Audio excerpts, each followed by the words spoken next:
construction bill, which we've already caught and done public hearings on. But these are 8 projects that we needed to catch and do those public hearings before we head into the legislature. So there, you'll see that we did 8 hearings across the state on November 30th. It was broken down into 4 separate tours. The dark lines kind of indicate the sections there. And you'll see we actually had 4 hearing officers that went across the state, and we did all those in one day. And looking at the table, you'll kind of see the date, time, location.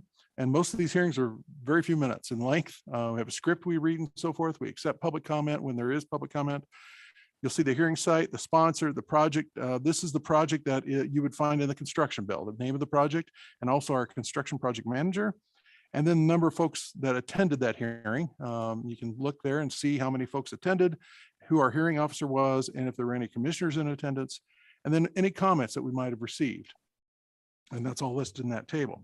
So in summary and briefly, 8 hearings held and varying attendance. You'll see from 1 person at the Enterprise Project to 12 persons at the Interstate Canal Project, total of 41 total participants over the one day in all those 8 locations.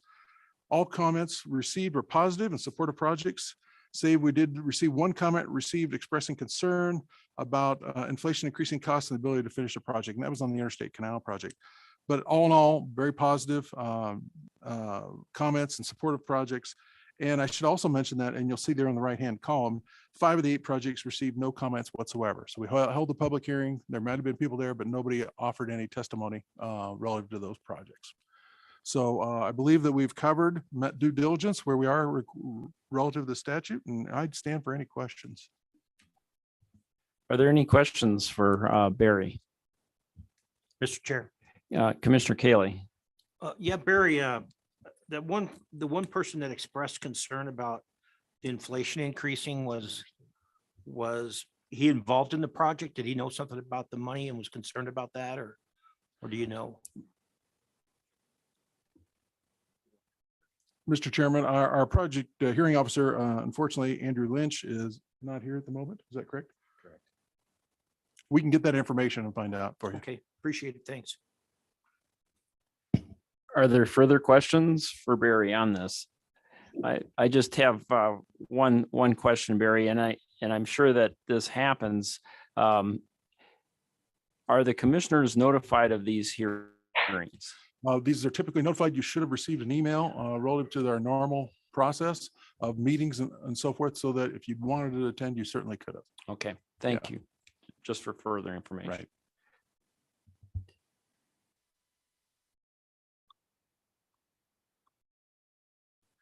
Moving on, we're going to item number 6 on the agenda, planning closeout memos. Mr. Chairman, I'd ask Jay Smith to come up, talk about Byron Rural Water. Welcome, Jay.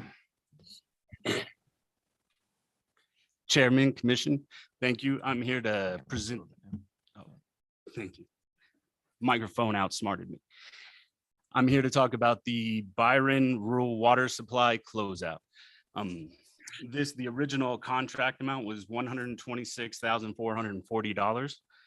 The final contract amount was $120,390.35. So with the savings of $6,049.65. The purpose of the study was to take a look at 23 rural taps and look at adding those users to a regional system. The final report was submitted September 22, and we received the deliverables October of 2022. That final report identified 3 alternatives. The first one was to add the rural users to the town of Byron system. So the town of Byron would own and operate that system. The second alternative was for the Shoshone Municipal Pipeline to take that on, and NRWD to own and maintain that system. And the third alternative was to create a new entity for those 23 taps, and they would own and operate that and add a tank. The cost ranged from 3.3 million roughly to 5.3 million roughly. Alternative one was deemed to be the most logical and efficient way to move forward with this project, but it should be noted that that alternative has been deemed ineligible with our criteria, with the commission's criteria. So the sponsor is looking out for different ways of funding, federal funding, other state programs, something like that outside of water development. And so our recommendation is that the WWDO recommends terminating further consideration of the proposed project. And I will stand for any questions. Do we have any questions? Mr. Chairman, Yes. thank you, Jay, for that helpful summary. But can you explain why it was deemed ineligible? After consultation with the construction division and the office, it was deemed that this project is all distribution. And according to our criteria, that is ineligible. So that is the main reason why funding is not eligible through the commission. Thank you, Jay. Are there further questions for Jay on the Byron project? Hearing none, do we have a motion? Commissioner Anselmi Dalton. Mr. Chairman, I move acceptance of the Byron Rural Water Supply Level 2 project report as being complete, and further, the WWDC makes the following findings relative to this project: that the commission recommend terminating further consideration of the proposed project. Thank you, Commissioner Anselmi Dalton. Is there a second?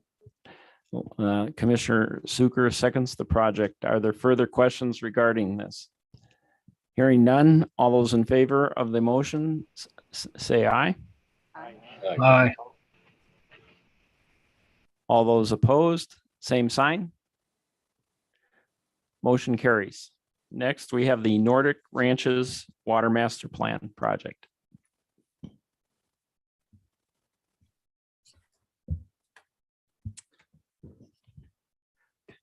Welcome, Mabel. Good morning, Chairman Cott and members of the commission. I'm Mabel Jones, and I'll be presenting the closeout memo for the Nordic Ranches Level 1 Master Plan. The consulting firm on this project was Forrester and Associates, and Ryan Welling was the project manager. The original contract amount was $62,900. The final contract amount was $62,015.58 for a contract savings amount of $884.42. So Nordic Ranches is an unincorporated subdivision located in the lower Star Valley, approximately 6 miles south of the town of Alpine. The system serves 173 service tap connections with a present population of approximately 628 people. In 2020, the Nordic Ranches Community Water and Sewer District was formed by the homeowners in the area. This is kind of an interesting situation. The system is actually owned by Nordic Ranches Water LLC, so owned and operated by a separate LLC from the district. The intention of the district was to gather information about the water system that currently operates in their community. And again, it's owned and operated privately by Nordic Ranches Water LLC. The owner began development of the system in the 1980s and has updated and extended its system as the subdivision has grown. It was decided in early 2021 that a level 1 study of the system would provide the district composed of the homeowners and Nordic Ranchers, the owner and operator of the system, with a current understanding of the water system and a guide for the future. So kind of had two entities involved in this project, which is a little bit unusual for some of our projects. So the water system includes 3 groundwater supply wells, 7 10,000-gallon storage tanks, and approximately 7 miles of 2-inch and 10-inch transmission and distribution lines. In general, the overall condition of the system is good. And this is primarily due to the age of the infrastructure. It's all been built in the last 5 to 40 years. So relatively new infrastructure. And then also regulations such as those by Department of Environmental Quality that were required when the system was built. So as with many municipalities and water systems in Wyoming, The owner of the system has limited resources, which have put a constraint on the development or action of a replacement plan for the water system. Recently, the system owner and operator has increased its user rates to accommodate the increased costs of operation, as well as to begin building a reserve for system upgrades, repair and replacement. So the key tasks are listed in the closeout memo and are typical for a level 1 study. So I won't go through those at this time, but I did want to highlight the project findings and recommendations. Overall, the water quality for the system is excellent. The wells and distribution system were considered adequate for current and projected demands. The storage capacity is also adequate for current demands. However, as the population grows and the subdivision is built out, it is anticipated that an additional 10,000 gallons of storage will be needed. The current system does not support water supply for fire flow. The homeowners are interested in this expanded capacity, and if the system moves towards providing fire flow, it is recommended that the current storage tanks be replaced with a single tank with a capacity of 175,000 gallons. Given the good condition of the system, recommendations for the near term include minor improvements to the conveyances such as pressure gauge installation, adding check valves and sampling taps. Operational recommendations are also considered to address water age concerns. Regionalization was also considered, considering the town of Etna, which is about 3 miles away, but given the location of Nordic Ranches, they may be able to provide supplemental supply for Etna, but it would be more difficult to go the other direction. So that was not pursued further, that regionalization option. Given that the Nordic Ranches Water LLC, the owner or the operator of the system, is not a public entity, they are not eligible for pockets of state and federal funding. It was recommended that should the water system become available to turn over or to sell, that the homeowners make the necessary efforts to acquire the system to become eligible for state and federal funding in the future. So this project included 4 meetings with Nordic Ranches Water and Sewer District, and then additional meetings with the system owner and operator. A public report presentation took place on July 6, 2022, that was located within the subdivision at the local church. The final report and summaries are online. And with that, our office recommends acceptance of the final report submittals and closing the consultant services contract. And I'd be happy to answer any questions that you may have. Mr. Chairman, Yes. Commissioner Suker. I do have one quick brief question. The independent part of this water system is independent from the homeowners, correct? Correct. So is there tap fees? And if there are tap fees, who benefits from those?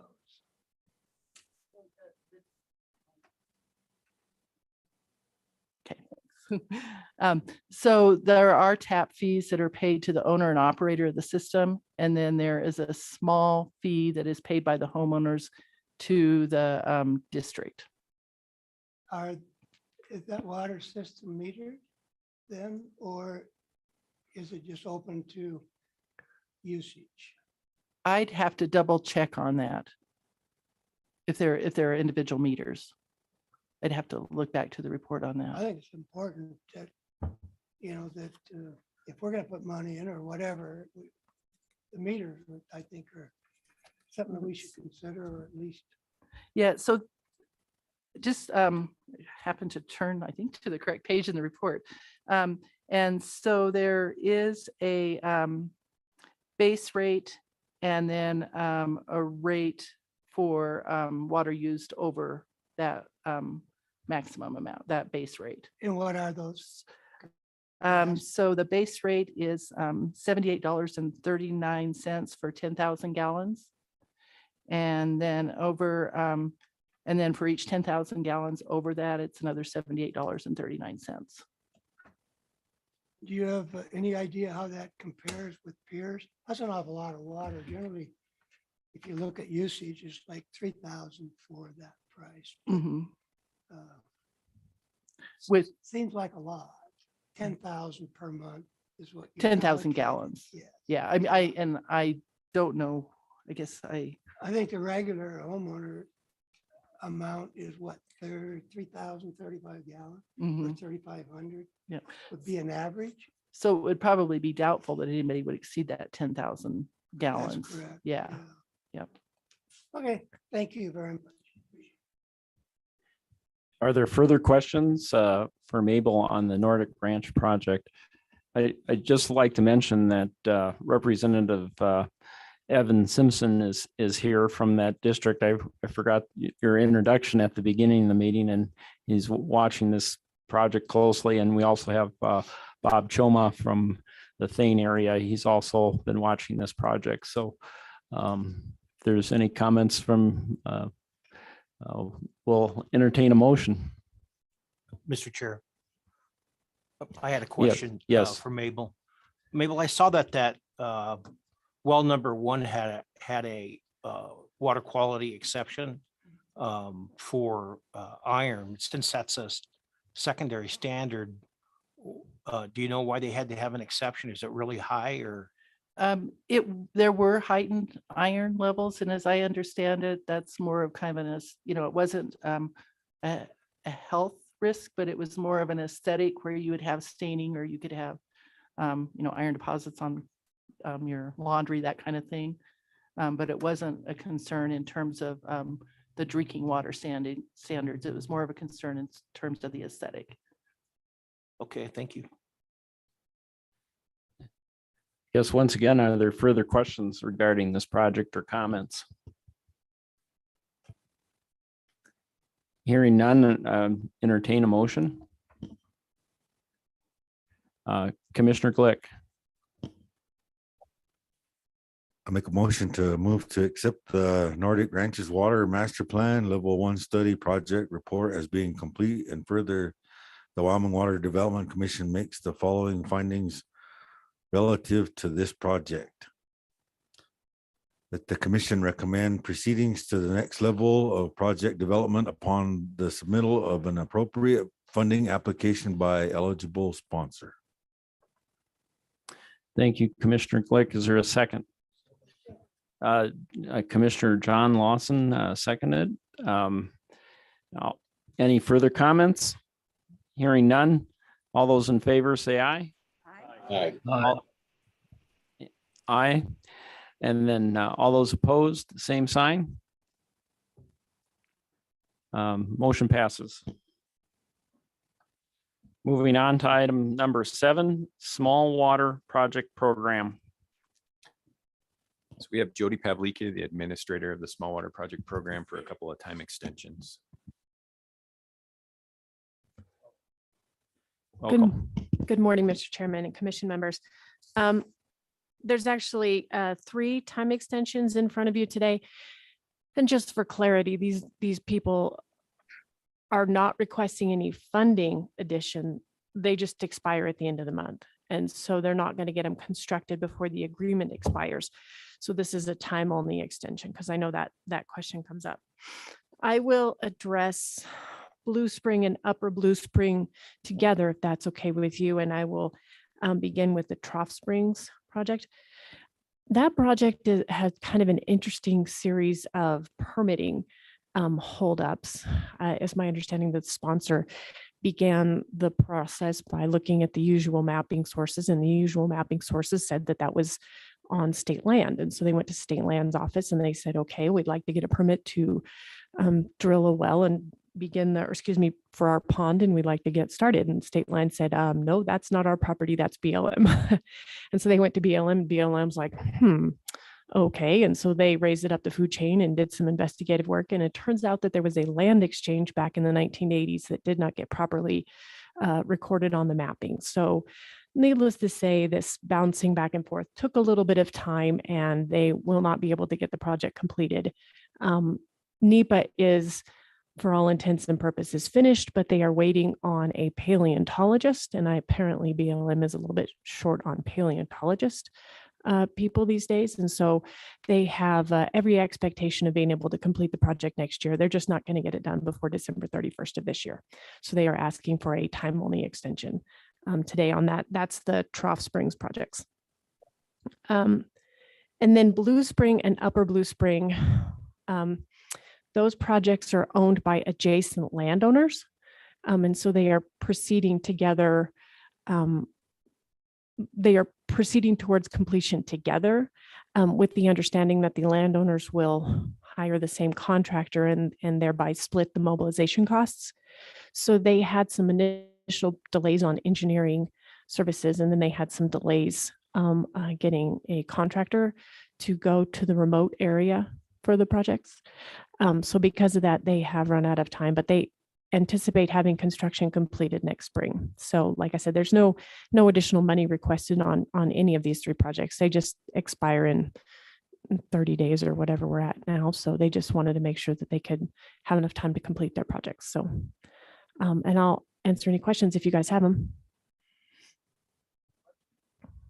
Are there any questions for Jody on these three projects? Commissioner Kaylee. Jody, is all three of these time extensions December 31st, 2023? That's correct. Yes, it's our standard in the small water program is to extend it a year. And it just keeps things kind of clean in our scheduling if we just make it December 31st at the end of the year. And then the procedure's the same for all of the projects on the docket. So they all get treated the same. Well, then, Mr. Chair, I move that we do a time extension to December 31st, 2023 for all three projects. We have a motion on the table to extend to December 2023 for all three projects. Do we have a second? Second. We have a second from Commissioner Little. Is there further discussion? Hearing none, all those in favor say aye. Aye. All those opposed, same sign. Hearing none, motion carries. Thank you, Jody. Moving on to item number 8, sponsors contingency fund request, Goshen Irrigation District 29.4 pipeline. Welcome, Bill. Thank you, Commissioner. Commission. This project is the Goshen 29.4 pipeline project, phase 2, 2022. This is a materials only construction project that was bid recently. To be honest, when this project came in and we reviewed the costs, we knew that pipe prices were pretty high last fall. However, we believed things were going to get better, and they did not. So we reviewed the engineer's estimates at the time. They were appropriate for maybe 2 years ago. We knew at the time we reviewed them, the PVC pipe prices were high, but we thought by the time we bid this, they would be back down. At that time, PVC pipe prices were primarily increased due to a factory that was put out of commission due to that Texas freeze we had a couple of years ago, where the PVC resin plant actually went down, one of 3 in the country. And at this point in time, that plant was coming back online. However, other inflation effects hit this project also. So I'll apologize to a point that my staff kind of reviewed these costs and let them go through. But a year and a half ago, we thought that things would get better, and we're not seeing that they're getting better. And honestly, to a point, PVC prices are starting to come down. They're just not where they were 2 years ago yet. Primarily the costs for the fittings and the pipe were what was over. The engineer's estimate on the miscellaneous parts actually came in about where we expected. But we do have we received 3 bids for this. All 3 bids were very tight to each other. So we believe we have 3 good bids for the current market. But the district is requesting a $115,000 budget increase from sponsors contingency fund so that they can award the project and move forward with construction this spring. We do have representatives of the Goshen Irrigation District here. If you would request any additional information from them or myself. Thank you, Bill.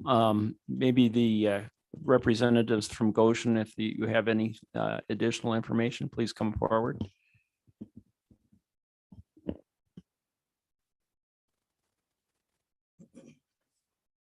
Mr. Chairman, thank you. Kevin Strecker, Manager, Goshen Irrigation. I think Bill covered it pretty well. When we requested this project was about a year and a half ago. So of course, prices have just went crazy since, and we weren't expecting quite this increase, of course, but we are ready to do this project, have the ability to do it this season if we can get the funds to move forward. So. Thank you. Are there any questions for the representative from Goshen Irrigation District or from Bill? Yeah, Mr. Chairman, Larry or Commissioner Super? there's two things. What percentage did those materials increase? Do you have that for us? We're looking at about a 40% increase, which is generally in line with what we've been seeing for a while. Now, we went 40, probably all the way up to 60% above estimates. Honestly, I'm kind of happy to see them back down to only 40% over. We are starting to see prices get a little better, but we're still way above what we would have expected 2 years ago for these projects.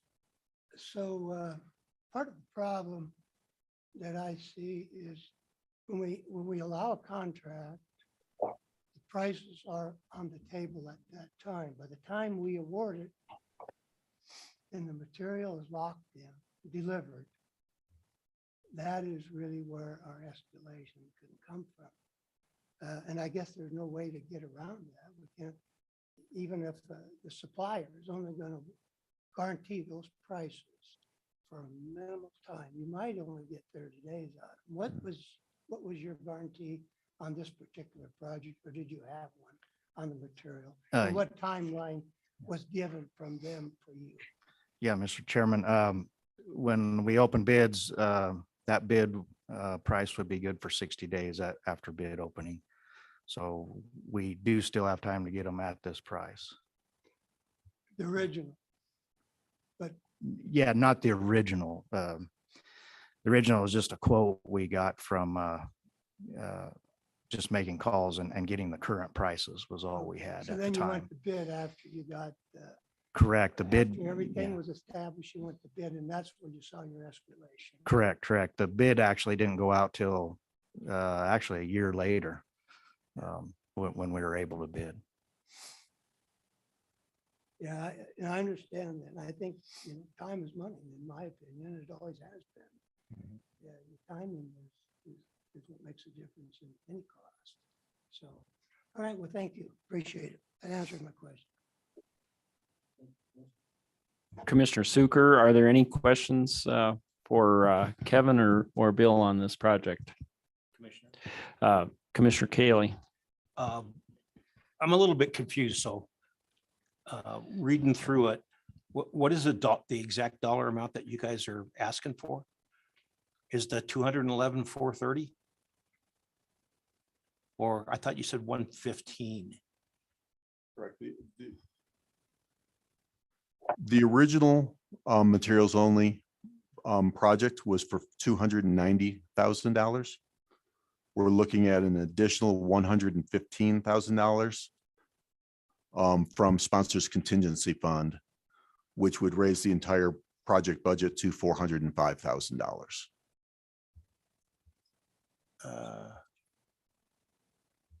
And then this is the Goshen Irrigation District 29.4 pipeline. Yeah, I just don't see that. Maybe I'm just not right up. Okay. So the current request would be $115,000 from sponsors contingency fund. Okay, perfect. Thank you. Are there any further questions regarding this project? Hearing none, I entertain a motion. Mr. Chair, Commissioner Anselmi Dalton. Mr. Chair, I would recommend that we increase the budget for the Goshen irrigation using the sponsors contingency fund with an increase of 115,000 for a revised budget of $405,000. 400,000, sorry. Thank you for that motion. Is there a second? We have a second from Commissioner Click. Is there further discussion? Hearing none, all those in favor say aye. Aye. All those opposed, same sign. Motion passes. And Kevin, before you leave, and Bill, we just want to thank you for inviting the commission and certainly Select Water to the tour of the Goshen Irrigation Project. I understand that Commissioner Anselmi Dalton and Commissioner Sheridan Little attended that event. And commissioners, do you have any comments on that? I just want to thank Kevin. He did an excellent job leading us around, and it was interesting to see how they were going forward with the project, which is basically going to take in, and the infrastructure will be taken out bit by bit and then repaired through the tunnels is what they ended up coming up with as their plan going forward. Commissioner Little, do you have any comments? Well, I don't really have anything to add. I just would like to thank Kevin and Goshen Irrigation District for a good tour, and it was very interesting to see and a lot of fun. For a good time, go to the Goshen Irrigation Project. Okay. Thank you very much. Mr. Chairman, thank you. And I appreciate all the support. So thank you.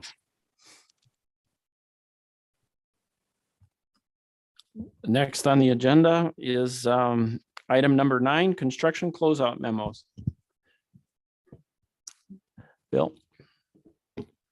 Thank you. We have 3 construction projects to close out this morning. The first one is the Bighorn Canal Irrigation District Wasteway Check Replacement 2020. This project was managed by Jennifer Russell in our office. The original funding for this project was $1.66 million, and that was a combination 67%, 33% grant loan for the project. The engineer for the project was Sage Civil Engineering, and they completed the design and construction management for this project for a little over $117,000. The construction for the project was completed by Wilson Brothers Construction. We did receive 5 bids for this project. They ranged from about $981,000 to $1.6 million. The engineer's estimate for the project was right at $981,000. The final contract was completed with a couple change orders under budget at $976,000. The overall project was completed for a little over or a little under $1.1 million. And we are looking at reverting about $566,000 to account 2 for this project. Do you have any questions related to this project? Are there questions regarding the Bighorn Canal Irrigation District project? Hearing none, we'll entertain a motion to accept the closeout on this project. Or just a question for the chairman, is this an area that we should accept all the closeouts at once, or are these typically done individually? Mr. Chairman, I think all at once would be appropriate. Okay, we'll just do them all at once. Thank you. Okay, so the next project is the Casper Alcova Irrigation District Underdrain 2018 project. Ken Mitchell from our office was the project manager for this project. The appropriation was just under or right about $417,000, and it was a 67% grant, with the sponsor acquiring the remaining 33% for the project. Engineering was completed by WLC Engineering, and they completed the design and the construction management for about $134,000. Construction on the project was completed by Western Plains Construction. We also received 5 bids for this project, and they ranged from about $630,000 to just under $1 million. The engineer's original estimate was $672,000. In the end, the Water Development Commission participated in about $487,000 of the construction. The project actually came in above the amount of the grant for this project, and the sponsor made up the difference in that cost. So there is no funds being reverted from this project. Thank you, Bill. Are there questions for Bill on the Casper Cova irrigation project? Hearing none. Next. And the last project is the Piney and Cruz Canal Piping Project. This project was managed by Sol Birch in our office. The original appropriation was a little over $1.4 million in a combination 67-33% grant loan for the project. The engineering for the project was completed by Entech Incorporated, doing business as Engineering Associates. They completed the design and the construction management for the project for a little over $227,000. The contractor for the project was LJS Concrete and Excavation. We also received 5 bids for this project. The bids ranged from 1.1 million to 1.6 million. The engineer's estimate was about 1.2 million, and construction was actually completed for a little over 1.1 million. And there's a few miscellaneous costs related to this one, I believe, for easements. The final project cost ended up $1.36 million. And we are looking at reverting a little over $82,000 to account 2 from this project. Thank you, Bill. Are there any questions on the last project, Piney Cruz Canal Piping Project? Mr. Chairman, Commissioner Suker. I guess I'm gonna take all these projects and put them in perspective.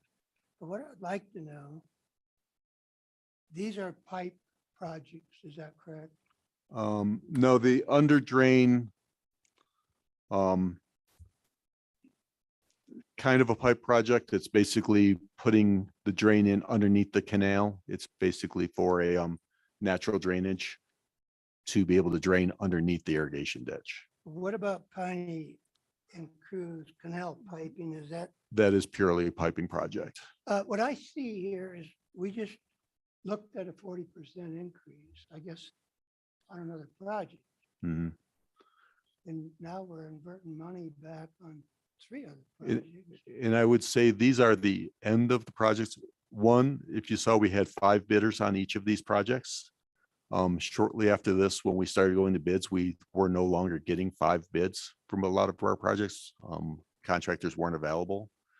And materials started going up. So I'd say this is kind of the end of our projects where we had multiple contractors bidding and good prices coming in at or slightly below the engineer's estimate. And like I said, the one, by various reasons, the under drain came in slightly over budget and the contract or the sponsor covered it. But I would say these are probably the end of the closeout memos for a while, where we're going to be looking at coming in under budget.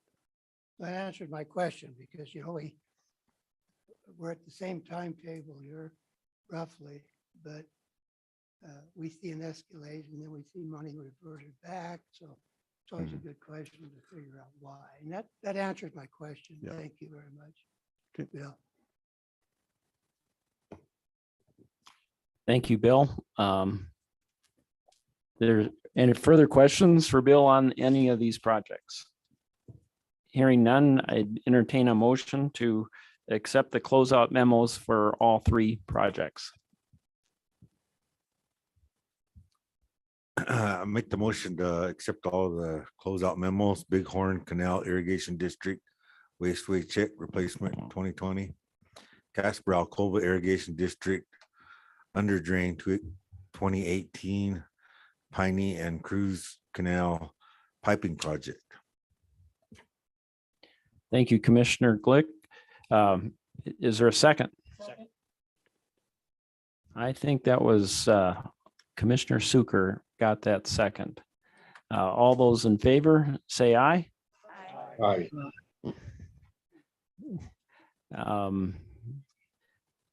Well, all those opposed, same sign. Hearing none, motion carries. Next. Item 10. Welcome, Mr. Greg Kerr. Thank you, Mr. Chairman, Commissioners, Representative Simpson. My name is Greg Kerr. I am the Director of the Office of Water Programs at the University of Wyoming and administer the Water Research Program that we're going to visit about today. At our November meeting in Casper, presented to you 4 research proposals and brief information, non-technical information on those proposals. In our process for selection of water research program projects, at that time, we were in the middle of our review. What we do, a little bit about that review process, is we solicit peer reviews for all of the proposals that are submitted for the water research program. We received peer reviews for those. Those then go to our advisory committee. Our advisory committee is composed of 8 representatives from various state, federal, and private entities. I'd just like to list those to show you the diversity of this advisory committee. First of all, we have the Wyoming Game and Fish. We have the Wyoming State Engineers Office, the Wyoming Department of Agriculture, the United States Geological Survey, which is the Wyoming Montana Water Science Center representatives, the Wyoming Water Development Office, of course, the Wyoming Association of Conservation Districts, Wyoming State Geological Survey, and the Wyoming Department of Environmental Quality, Water Quality Division. So I have a very diverse advisory committee that looks at our various projects and proposals that come in. They do their own review of the proposals. They look at all of the peer reviews, and during very intense discussion of those projects, they then rank the projects to what they feel are the best of those proposals that would meet the needs of the state and provide information in the future for water issues in the state of Wyoming. So that's what's presented to you today, is a ranking of those projects that hopefully we'll be able to select and move forward with projects. The first of those projects, Proposal A, evaluating toxicity of harmful cyanobacterial blooms in Wyoming lakes and reservoirs. This proposal builds on the fiscal year 20 proposal that was granted to a PI and works with various agencies in the state, and especially the DEQ personnel. This project focuses on the presence and species identity of blooms, not on cyanotoxins, the previous project that was funded. The previous proposal, or the current proposal will expand on those previous results and generate information to help us understand various items. Which lakes and reservoirs are most likely to have high toxin loads during blooms? I'm sure all of you are aware of the heavily publicized toxic blooms that occurred in various reservoirs around the state. It was a hot issue for DEQ. This proposal hopes to address a lot of those issues and help the state of Wyoming in identifying and trying to figure out what areas and why these blooms are occurring. They're looking at different methods in sampling frequency, what are needed to identify those toxic presence. They're looking at the relationship between nutrient imports, water temperature, bloom formation, and toxin production. So they work directly in developing this proposal with DEQ and other agencies to do that.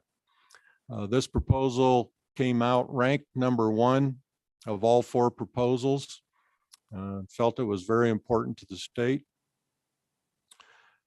Proposal B, high resolution upland and riverbank erosion monitoring to inform best management practices that seek to reduce sediment accumulation at Willwood Dam.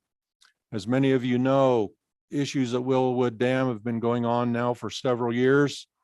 There's various work groups that are diligently looking at trying to find some solution and best management practices to deal with the sediment loads, not only at Willwood, but that will apply to other areas of the state.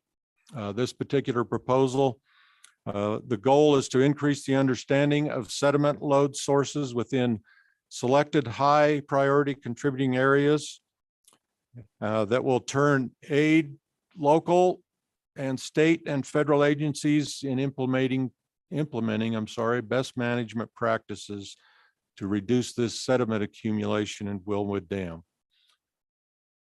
The proposal will strive to derive erosion rates, look at high resolution UAV LiDAR and multispectral data sets. In essence, they want to use drones in order to be able to cover areas that are not easily accessed, and also get more high definition information to help with these working groups that are looking at the sediment loads in this area.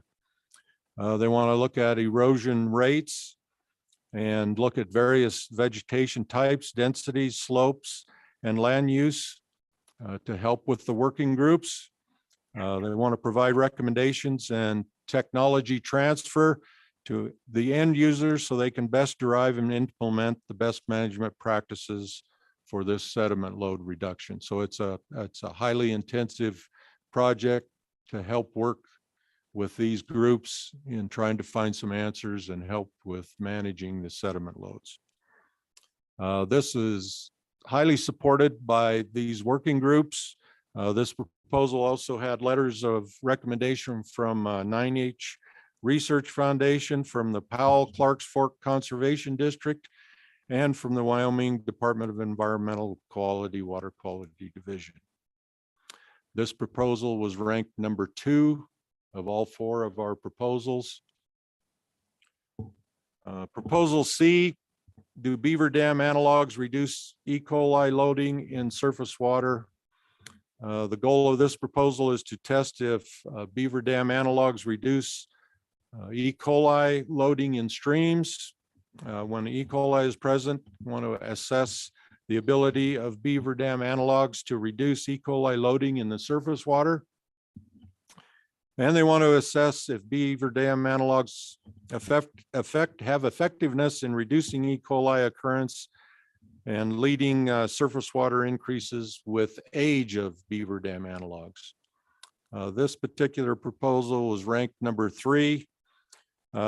Some of the concerns were that this may not address many of the underlying concerns with beaver dam analogs. They felt beaver dam analogs are important in certain situations, but overall the importance and ranking didn't feel that the beaver dam analogs were that high of an importance now compared to the other proposals that are looking at. So that was ranked #3. It did have one support letter from the Nature Conservancy. The 4th proposal, Proposal D, seasonal water supply forecast based on non-Gaussian information metric for Wyoming watersheds. The goal of this proposal is to improve seasonal and subseasonal water supply predictions by incorporating effects associated with the modes of low frequency variability, earth oscillations, such as the Pacific North American pattern and the El Nino Southern Oscillation. It also wants to incorporate the non-Gaussian and non-linear effects of snow process into the existing seasonal and subseasonal water supply forecasting in Wyoming basins. This particular proposal, a very good proposal, highly technical. This proposal was felt that it was more on the lines of basic research rather than something that could be applied now with the conservation districts and with the NRCS in looking at forecasting, but it's highly technical, and some of the research that went into it is actually hard to understand for a layman, especially I couldn't understand a lot of it because it was so technical. Good proposal, but more along the lines of basic research. Was ranked number 4 in our process. And those are the 4 proposals and rankings that I wanted to present to you today. The recommendation, you know, I rely heavily on this advisory committee and the rankings that they give, the in-depth look that they do to these proposals and the reviews. And I think that the recommendations that they give for rankings are not only important, but very valuable to both you as commissioners and as the state as a whole. So Thank you, Mr. Kerr, for your excellent report.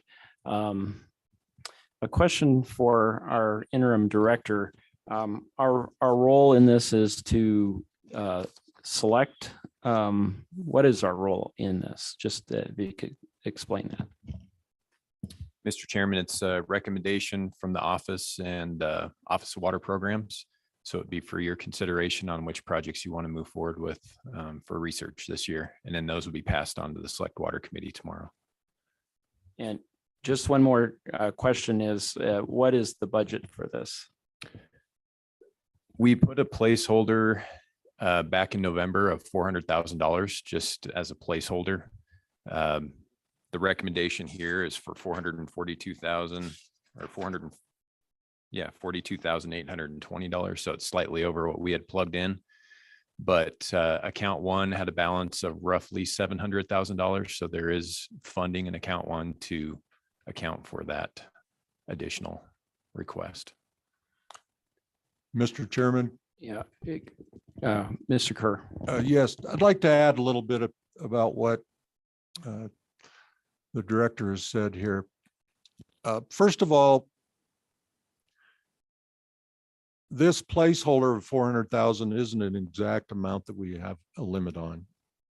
If we look back, say the last 9 years, we have funded projects basically under 400,000 every year. Some years we funded at, I think the lowest was, and actually I have it here, 243,888. But we've always been under that 400,000. This program and research is no different than anything else that's gone here. Inflation, the cost of doing business rises with research projects and the university, just like any other projects. It costs more to support students. It costs more for supplies, costs more for travel.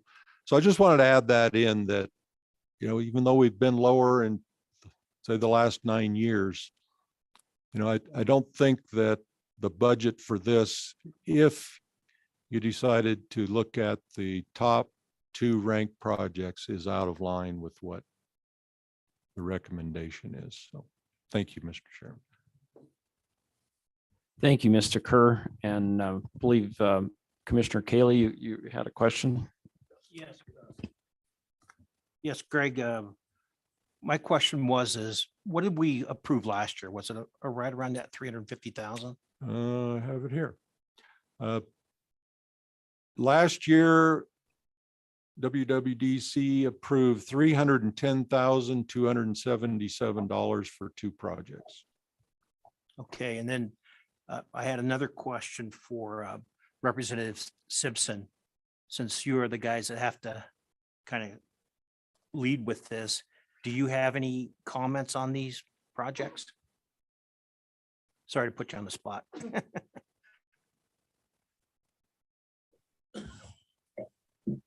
Mr. Chairman.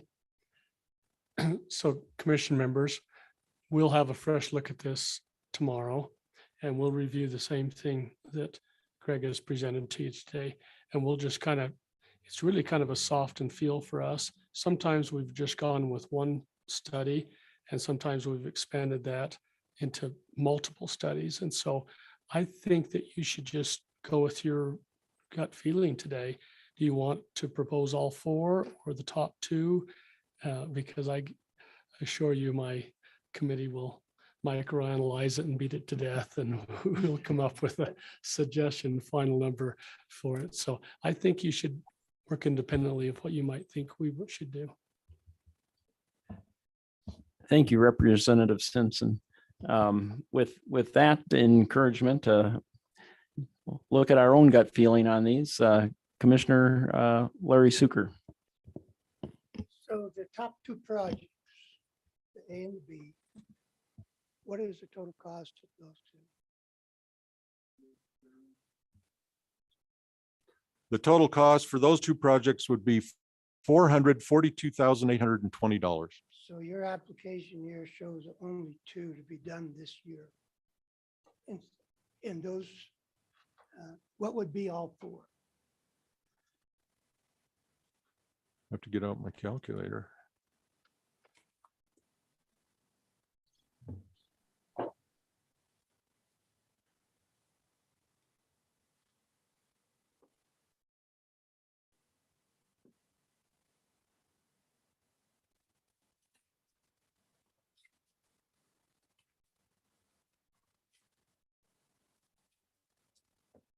Mr. Chairman, all 4 would amount to $776,624.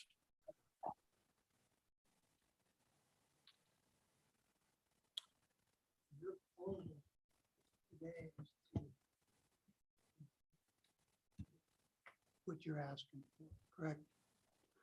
Mr. Chairman, yes, the recommendation was for 2 projects for the total of the $442,820 by the advisory committee.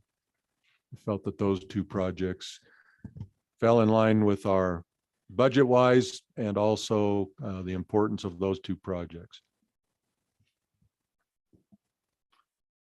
Over the last 5 years, I guess, what has been our average allocation to these projects?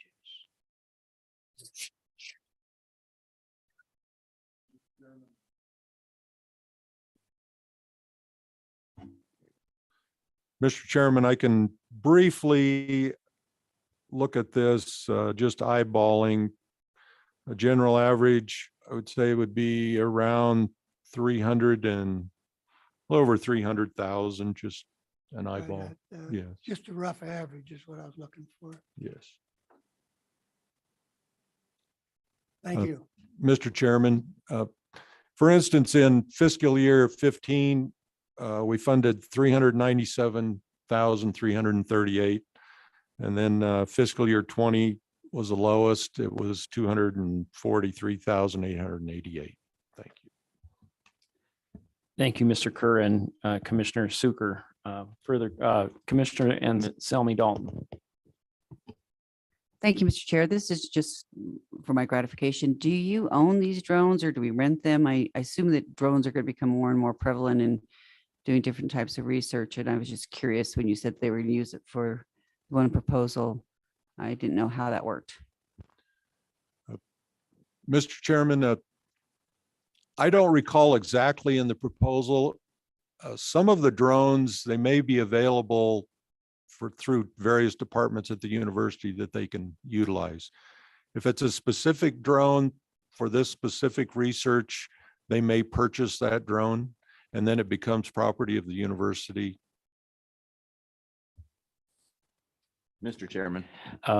Commissioner Little. Uh, As Representative Simpson said, this, and it's been my experience as well, this usually gets beat to death tomorrow anyway. And oftentimes they do their own thing anyway. But I personally, I think the top two projects are both good projects and warrant looking at. And I do have a little bit of heartburn over the amount of money that they cost, but as Greg said, the inflation affects everybody. So with that, I am going to go ahead and move that we approve both projects A and B for the 442,000 and change. Thank you, Commissioner Little. We have a motion to accept the first two projects, A and B. Do we have a second on that? I'll second that motion. Okay. Commissioner Online. Craig. Commissioner Craig, we're going to go with your motion, even though Commissioner Glick was first, because it's your first motion of the day. Thank you. Commissioner Craig has made a motion. Do we have a second? Oh, Mine was the second. okay. Mr. I'm totally confused. Commissioner Glick did make the motion. Is that correct? Mr. Chairman, I made the motion. Commissioner Little made the motion. I'm sorry. And then Commissioner Craig made the second. Thank you very much. I apologize for the confusion on that. With that, all those in favor say aye. Aye. Those opposed, same sign. Motion carries. Thank you, Mr. Kerr. I think it's time for a break. 10 minutes.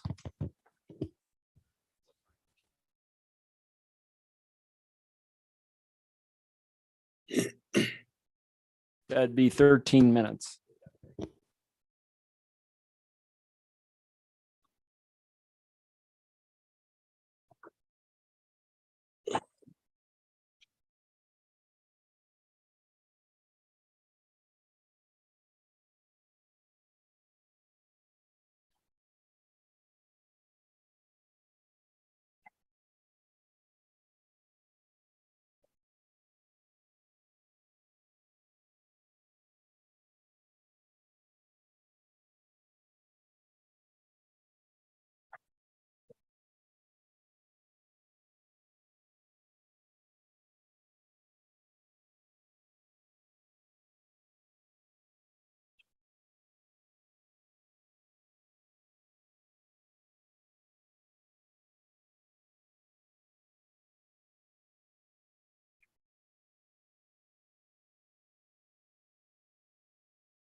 Our 13 minutes has passed and we're about to begin the meeting again. So we're on item number 11, preparation for the 2023 legislature. Omnibus water bill planning.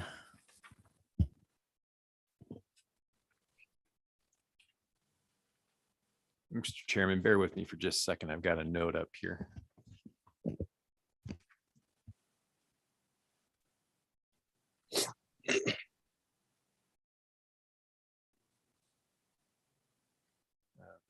On the screen is fine. Okay. So, Mr. Chairman, to get started here, we're going to try to run through these and I'll try to make it as clear as possible, which may be a challenge, but you should have in front of you a couple of 11 by 17 sheets, and we're going to start by referring to those. One of them at the very top will say the 2023 Omnibus Water Bill Planning. So if you can find that one, that's where we're going to start. And for those online, I believe those were emailed to you. Yeah. So just to refresh everybody's memory, the planning bill contains projects that we had applications for on March 1. They went through our review. We had pretty lengthy discussions back at the May meeting and had preliminary approvals by the commission. And then again at the November meeting, after we went through the consultant selection process and actually had hard budget numbers to plug into those recommendations, we revisited those again in November and received the commission and this approval. And I think Select Water Committee reviewed those at the same time. So if we look at the 11 by 17 spreadsheet, this is kind of the general layout of the bill. In total, the bill is, and this is the planning bill, Omnibus Water Bill Planning, is 12 pages long. You'll see over on the left side, we have a bill page column.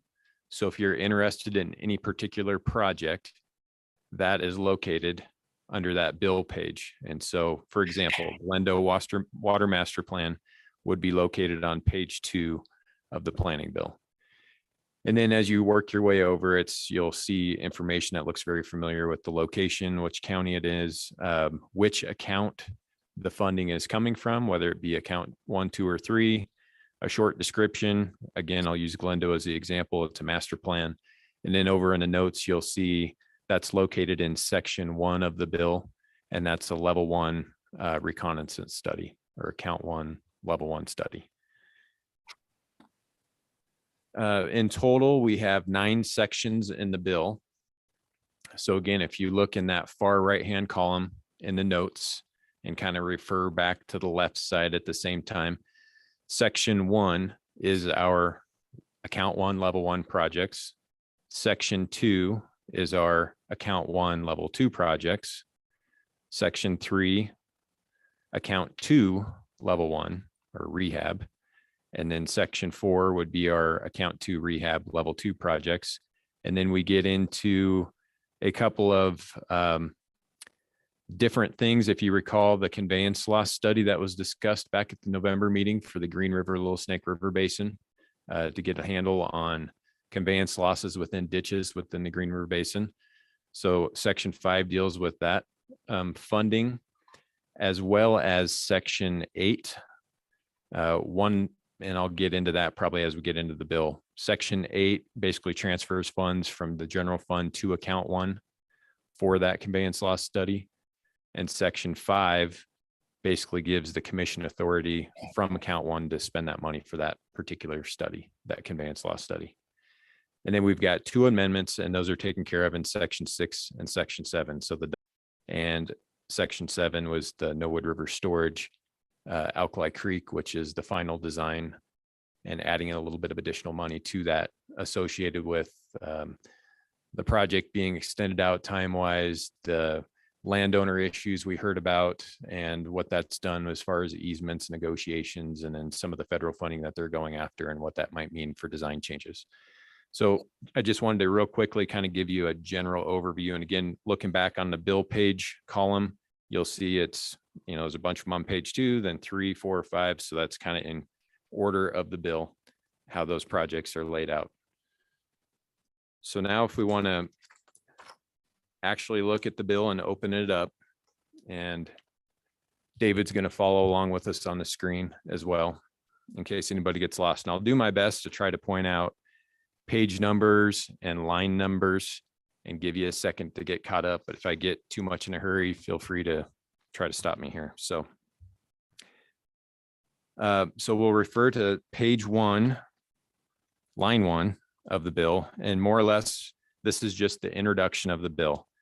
And what it does is it briefly explains what's contained in the bill. So I'll just kind of paraphrase. We're authorizing level 1 and level 2 studies, providing appropriations, requiring reports, providing for reversion of unexpended funds. So dates associated with each of those funds when the funding would revert if it's not obligated or expended. And then we also have where in particular sections, if there is leftover funding for a study and another study in that same section, so let's say account 1, level 1, we're short on money, with the approval of the Select Water Committee, some of that funding from that leftover money from one study could be moved over to another study to make up for the shortfall. And then the extension of reversion and study dates would be our planning amendments that I just mentioned, and then providing for an effective date, which is immediately upon the bill becoming law. So after it passes out of the legislature, it goes to the governor's desk for signature. And when he signs it, then it becomes law. Okay. And if you have questions anytime as I'm going through this, feel free to stop me. Otherwise, they'll just kind of keep rambling on here. Okay. So next we'll move to page 2, line 1, which is section 1 of the planning bill. And again, this is the section that deals with level 1 studies in account 1, or the new development account. And this first one, I'll kind of run through in more detail, just so you understand what's in these sections. And then really every section after that mimics this first section.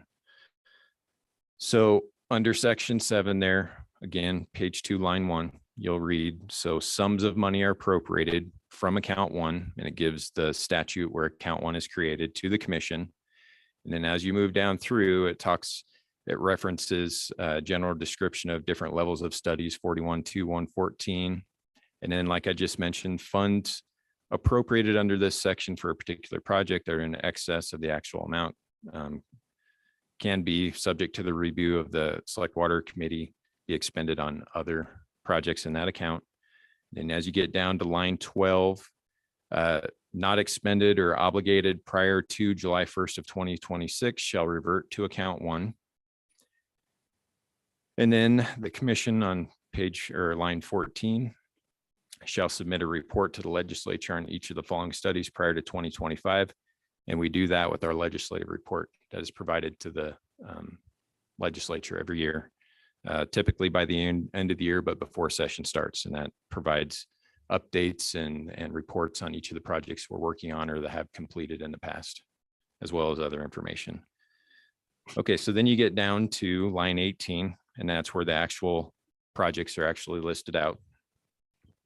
So you'll see we have our 5 master plans that we've discussed throughout the year. And then we also have the UW Water Research Program. And as you see, it's TBD, to be determined. So now that we've discussed the UW Water Research Program, we will insert the $442,820 into that. So when we get to the end of the bill and you take action, you'll want to amend the 442,000 into the existing draft of the bill. So that number will be where the TBD is. And then the total amount with the 442,820 would be $1,346,820. Yep. $1,346,820 would be the total for the level 1 reconnaissance studies new development.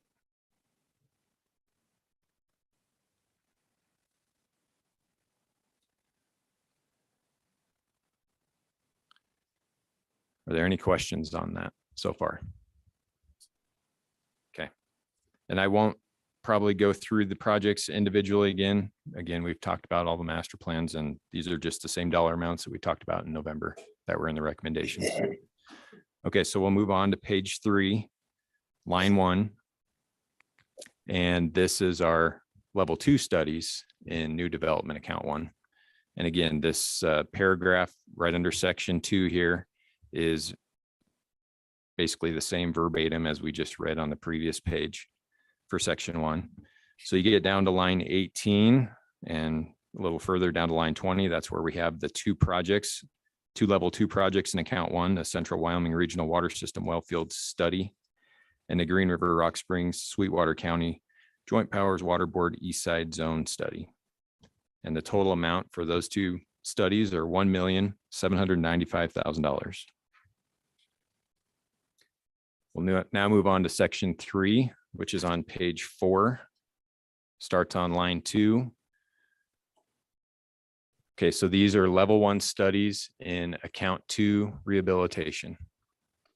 And again, this paragraph is very similar under the section 3. The only difference is the statute reference on line 5, 41.2.124A2.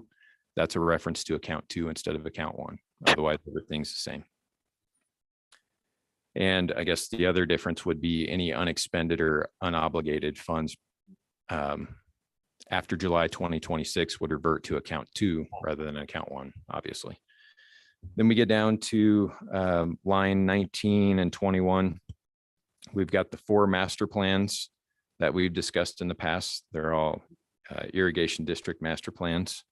And those amount to, on page 5, line 4, $960,000. And we move on to section 4, which is also on page 5, down to line 6. Am I moving slow enough? Everybody keeping up? Okay. So here we're on level 2 studies, account 2 rehab. I'll get repetitive if I say that's the same information below. And then we actually turn the page on to page 6, line 2, where we actually have the studies listed out. And here we have our 5 feasibility studies out of account 2 rehab, and they equate to $1,633,000. So everything's pretty straightforward there.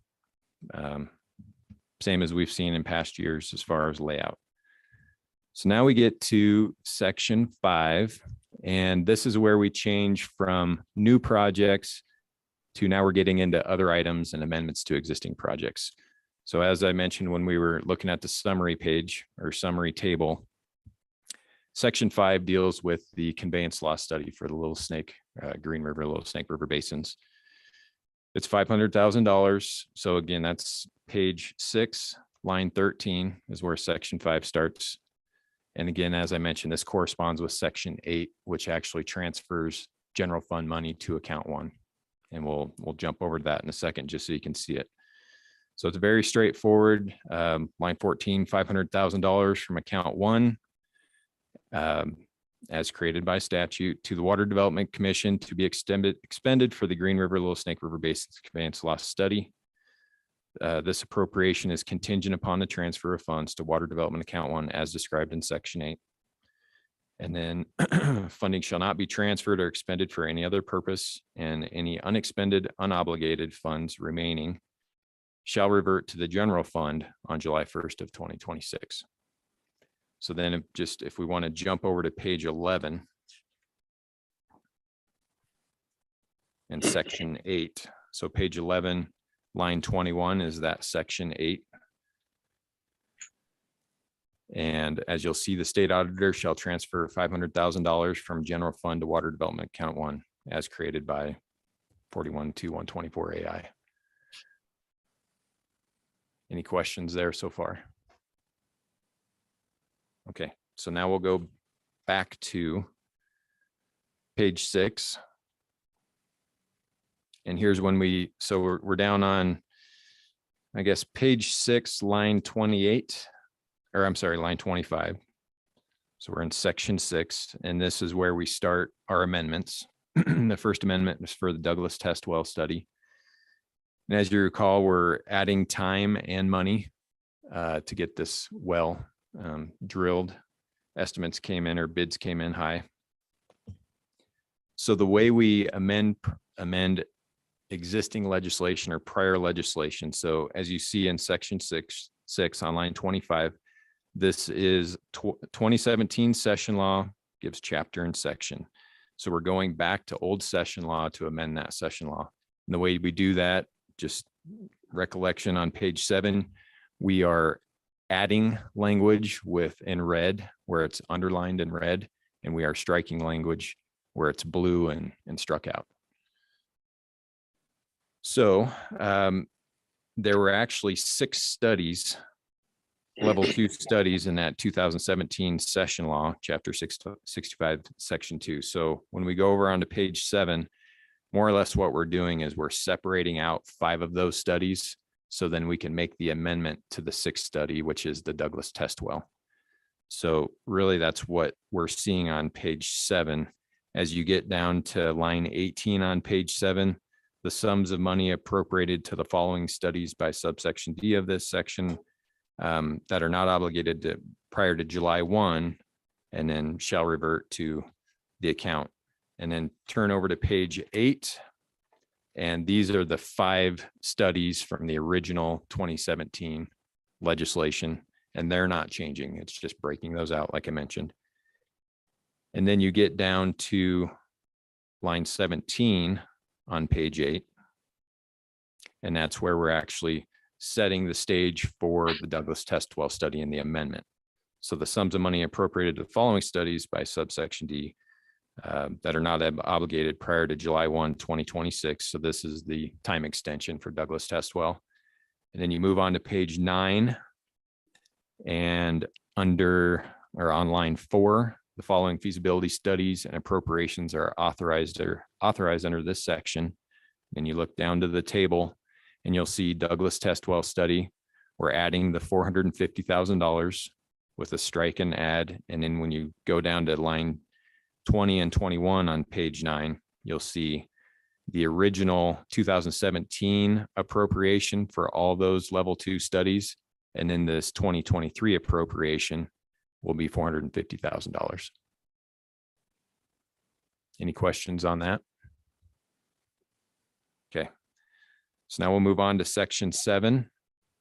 And this is the amendment for the Alkali Creek Reservoir final design. It's actually called Nowood River Storage Alkali Creek. So this one is formatted slightly different just because this is an amendment to a previous amendment.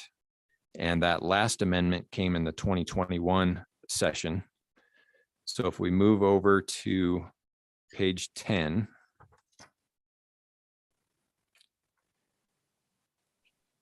There were some amendments to Clear Creek Storage, I believe, is the amendment from last year, if I remember correctly. So then you move down to line 15 on page 10.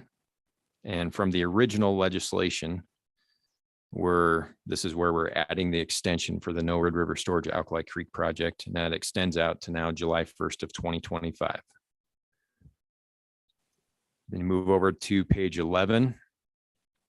And here is where we break out I should say, starting on line 9, and you look at the table again, here's where we're adding the funding similar to the Douglas test well.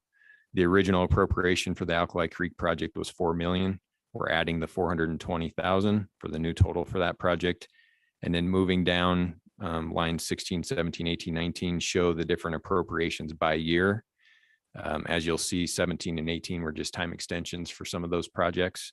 And then 23, we're adding the $420,000 from account 3. Any questions there? Okay.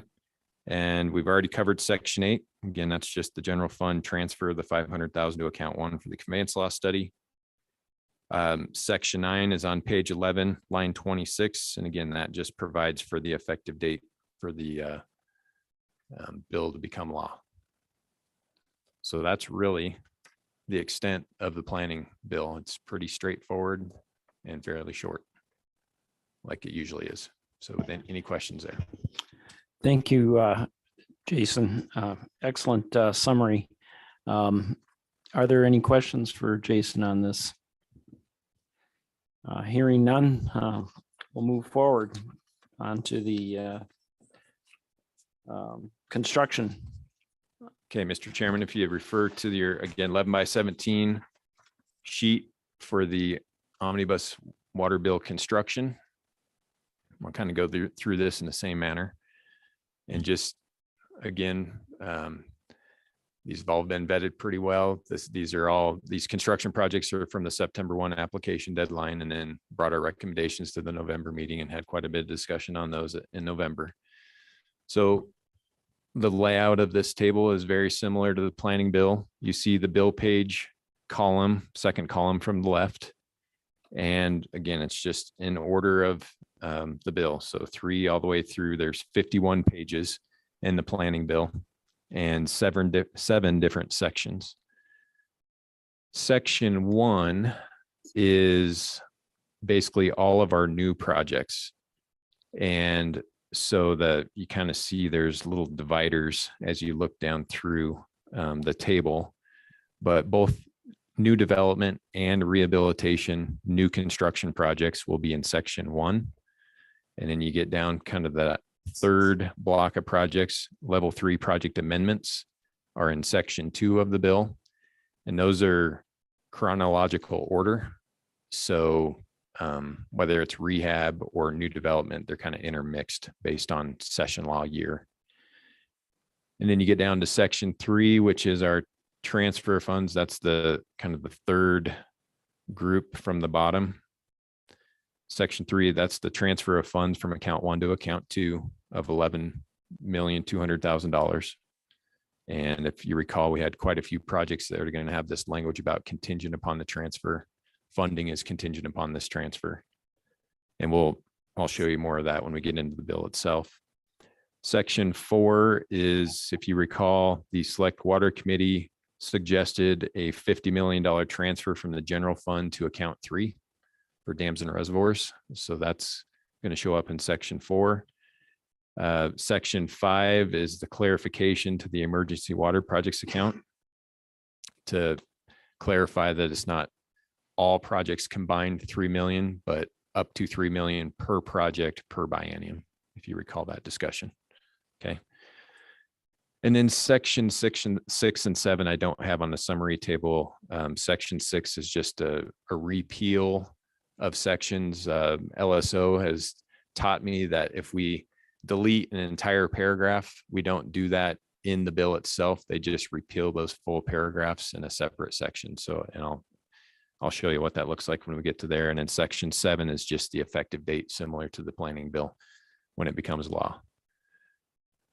So I think with that, we will jump into the bill, the construction bill.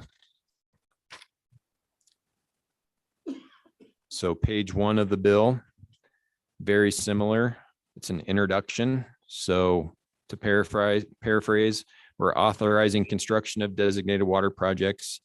We're providing a description of projects. We're specifying terms and conditions of funding, providing grants, providing appropriations, amending sponsors contingencies funds, amending amounts in terms of appropriations for specified prior projects. So those are our amendments. Transferring funds from account 1 to account 2, that's the 11.2 million. Transferring funds from the general fund to water development account 3, that's the 50 million. And then clarifying funding or fund limits to the emergency water projects account, and then providing for an effective date. So fairly straightforward. We then move on to page 2, line 2. Okay, so our construction bills or statutes are set up as Title 99 statutes every year. So as you see on page 2, line 2, section 1, Wyoming statute 99.3-2801 through 2804 are created. And so last year, 2022 construction bill would have been 99.3-2701 through 2704. And the previous years, 26 and so on and so forth. So they just keep adding to Title 99 statutes with our construction bills. So then you look down on line 8. These are just general definitions that are brought in from statute 99.3-101. And these are definitions like, what does commission mean? What does sponsor mean? What does water development account 1, 2, and 3 mean? The definition of those terms. We get on to line 12. This is just general authorization and reference to statute. Line 16 is the actual where we start into our new projects for new development, or account 1 level 3 projects. And 99.3-2804, which we'll get to here in a few minutes, will be our rehab account new projects. So 99.3-2803 will be account 1 new development level 3 projects or construction projects. So then we look on to line 19. So authorization is granted for level 3 development and subject to general terms. And when you look down on line 21 on page 2, subject to the general conditions specified in Wyoming statute 99.3-103, provided that 99.3-103A3I shall not apply unless required by 41.2-121. And what that is basically if a sponsor doesn't have the authority or ability to collect sufficient funds for operation and maintenance, then they would be required to establish a sinking fund for repair and maintenance of the project as deemed appropriate by the commission. So if they do have those authorities, and I believe every one of our sponsors has that authority as, you know, the type of district that they're associated with, then that 99.3-103A3I shall not apply. So that's just what that is referencing there. Are there any questions there? It's a little confusing, but okay. All right, now we'll move on over to page 3, line 2, and this is where we actually get into the start of our account 1 new development construction projects. And this first one, I'll kind of explain more in detail so you see the layout, and then I'll go through them a little bit faster after that. So again, this one on line 2, we have a project name, that's Cloud Seeding Medicine Bow and Sierra Madre Mountain Ranges 2024. This is the aerial application. Go down to line 5, we have our project sponsor. Line 7 talks about the project purpose and provides a short project purpose to enhance winter snowpack in the Medbo and Sierra Madre mountain ranges. Go down to line 11, a project description. I won't read that out loud, but each one of these projects is going to be exactly the same laid out, just like this. Line 15, we see a total project budget. And that's going to be the entire project budget. So if we have just a grant, then as you look down on line 18, the appropriation would be just the grant amount. Let's say it's 6733 grant, then the total project budget would obviously be more than the grant amount. So don't let that confuse you. In this case, on the cloud seeding, the total project budget is 875,000. When you get down to line 21 on page 3, you'll see that the appropriation is 825,000. The reason for that difference is that Cheyenne Board of Public Utilities contributes $50,000 to the total project cost. Okay, we'll move over to page 4. Just kind of show you the rest of the layout of this first one. So under that appropriation section, then we provide a reversion date on line 2 of page 4. So the reversion date for this project is July 1st of 2025. And then we get down to line 4 and we'll have special conditions for these different projects. And so that's really the layout of every one of these new projects that we're going to see. So with that, I'll move down to line 18, where we've got cloud seeding for the Wind River and Sierra Madre mountain ranges for 2024. This is the ground-based. If you want, I can go through in detail, but again, we've talked about these in November. So if you have any questions, feel free to stop me. Then I'll jump over to page 6, line 16. This is the Happy Valley Water Transmission and Storage 2023 project. I would mention that there are a number of these account 1 municipal type projects, as we discussed in November, where we're going to do pre-construction dollars only, and then have them come back next year or when they're ready for the actual construction dollars. So with that, if you jump over to page 7, line 2, the project description for the Happy Valley Water Transmission and Storage project says design and pre-construction, and it does not talk about construction, right? So that just, all right. Now we'll jump over to page 8, line 8.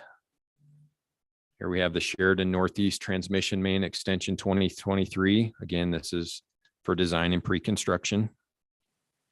On page 9, and again, you can follow along with the summary table over here, the 11x17 sheet, or the one that was emailed to the folks online. And you can see South End water users on page 9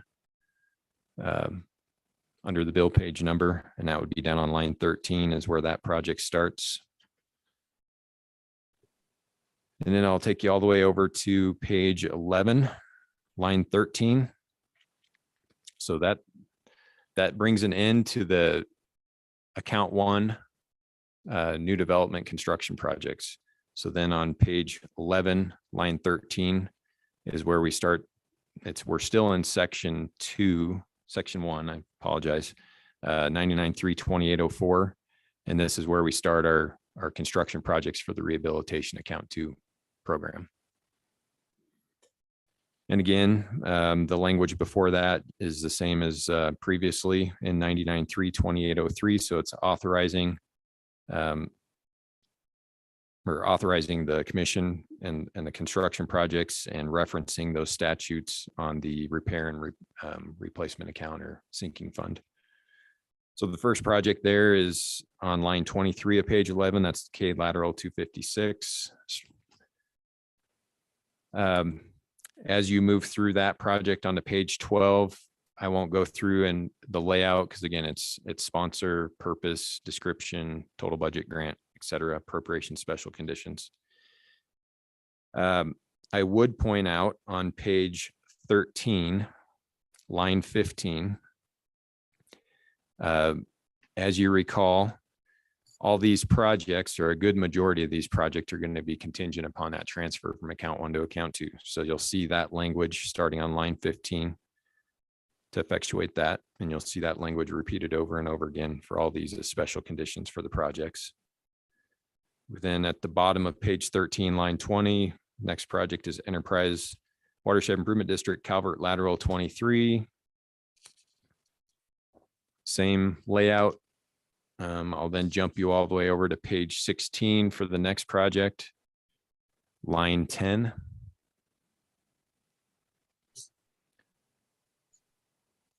Give you a second to catch up here. So this is the Goshen Irrigation District 56.0 Pipeline Phase 1 2023 project. And I would point out, this is a materials only project. So this is the first time we're seeing the materials only in the bill form. So I'd take you over to page 17 and up to line 2. This is where we start talking about the project grant. Get down to about line 4, and you see it's for the purchase of project materials as supported by vendor invoices. And then you get down to line 8 or line 7 and 8, not to exceed $149,600 or 100% of the approved material costs. Then you jump over to page 18, line 4. This is a special condition of that same 100% materials only project. So the sponsor is responsible for retaining professional engineering services to design the project, compile materials and bidding documents, and monitor construction activities, including the installation of project components and tracking of project expenditures. So that gets to their responsibility associated with the 100% materials only project. And again, it's you'll see on line 11, it's contingent upon the transfer from account 1 to account 2. So then we go down to line 16. We see our next project. That's the Hart Mountain Lateral Irrigation District Lateral R4S 2023. I won't go into detail on that one. Over on to page 20, line 15, we have Interstate Irrigation and Reservoir Irrigation District Canal Phase 3 2023 project. Over on page 22, line 15, Lakeview Irrigation District Rock Creek Siphon 2023. The Midville Irrigation District Wyoming Canal Phase 1 2023 is over on page 24, line 17.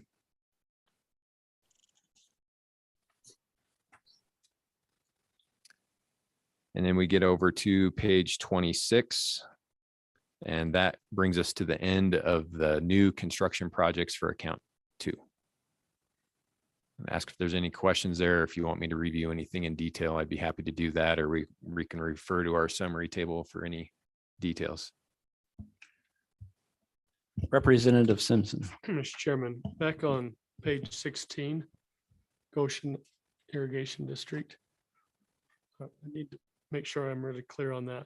So they had a project we previously funded for pipe materials only. Today, the commission recommended we slide the extra money in to satisfy that so they can award bids. This is not that same project, correct? This is the next phase. Mr. Chairman, yeah, it's 2 different projects. That was, lateral 29.4. And this is a different project for Goshen Irrigation District. This is 56.0 Thank you. pipeline.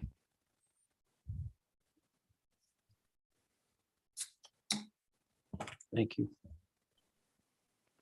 Any other questions before we keep moving? Okay. So again, back to page 26, we get down to line 18 through 20. And these are amendments to prior projects.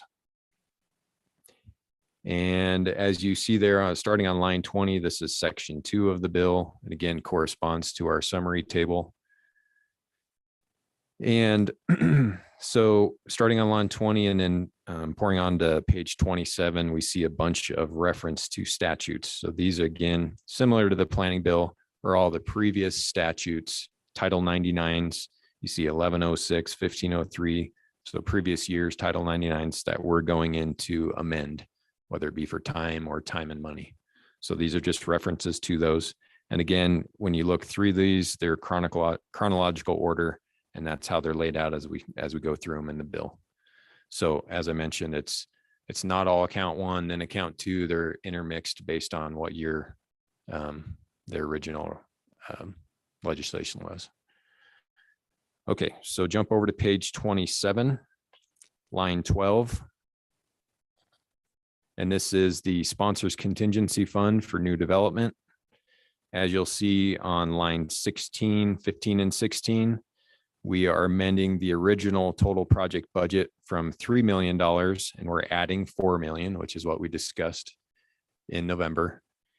And this is where a good majority of these projects, these amendments, if you recall, they asked for time and money or additional funds. And we went through the exercise of determining, were they ready to go to bid? Did they have the approval to go to bid from our office, which meant they had easements in place, they had the design finished, and they had their construction permits ready to go by September 1, which is the application for construction projects. And those projects that were ready to go, we typically recommended that we add additional time and funding. And then those projects that weren't quite ready to go, we said, well, we're not going to approve the funding, we'll approve the time right now, but we're going to add money to the sponsors contingency funds for account 1 and 2. So then when you are ready, you can come back and make a request for the contingency funds. And the reason for that was we didn't want to tie up money if projects were languishing or what have you, when that money could go to somewhere else. And the way to do that was through the contingency funds, and that'll keep people moving and wanting to get in line first and getting their easements in place and all that stuff. So, okay, so that page 27 just shows the sponsors contingency fund for new development. If we move over to page 28, I should point out one thing on line 2 of page 28. We're extending the reversion date for that sponsors contingency fund for account 1 from July 1st, 2025 to 27. I don't believe we had that in the original recommendation in November, but I had seen that we had done that before. When we added funds, we typically extended the reversion date, which makes sense. So that's a little bit of a change from November. Then on line 4 of page 28, this is account 2 or rehabilitation sponsor contingency funds. And you go down to lines 7 through 9 and you'll see there was $4.5 million appropriated over time. And we're adding the 1.2 million. So that brings the total appropriation to 5.7 million. And again, these are funds that continue to accumulate. So even though they are, I'll say, obligated to a project and spent, we just, when we need more money, we add more money. So, you know, say next year we add another $1 million, it'll go from 5.7 to 6.7. So that's why you see big numbers. We're just adding to that appropriation. There's not really that much left because money's been spent through previous requests. Okay, and then down on line 18 of page 28, we're doing the same thing. We're extending the reversion date from July 26 to July 1st of 27. The other thing on page 29 to point out for the account 2 sponsors contingency fund, starting on line 4, we added a special condition, and that is that $1.2 million is contingent upon the transfer from account 1 to account 2, that 11.2 million, because we're short in account 2. Okay. All right. Then we start moving into projects. Also on page 29, the first project on line 14 is the Ethity water supply. If you recall, this was a time extension and a modification to the project where they weren't going to get the transmission pipeline built because bids came in high. So they wanted to get what they could get built and then probably have to come back for some additional funds and I think additional RUS funds, if I recall correctly.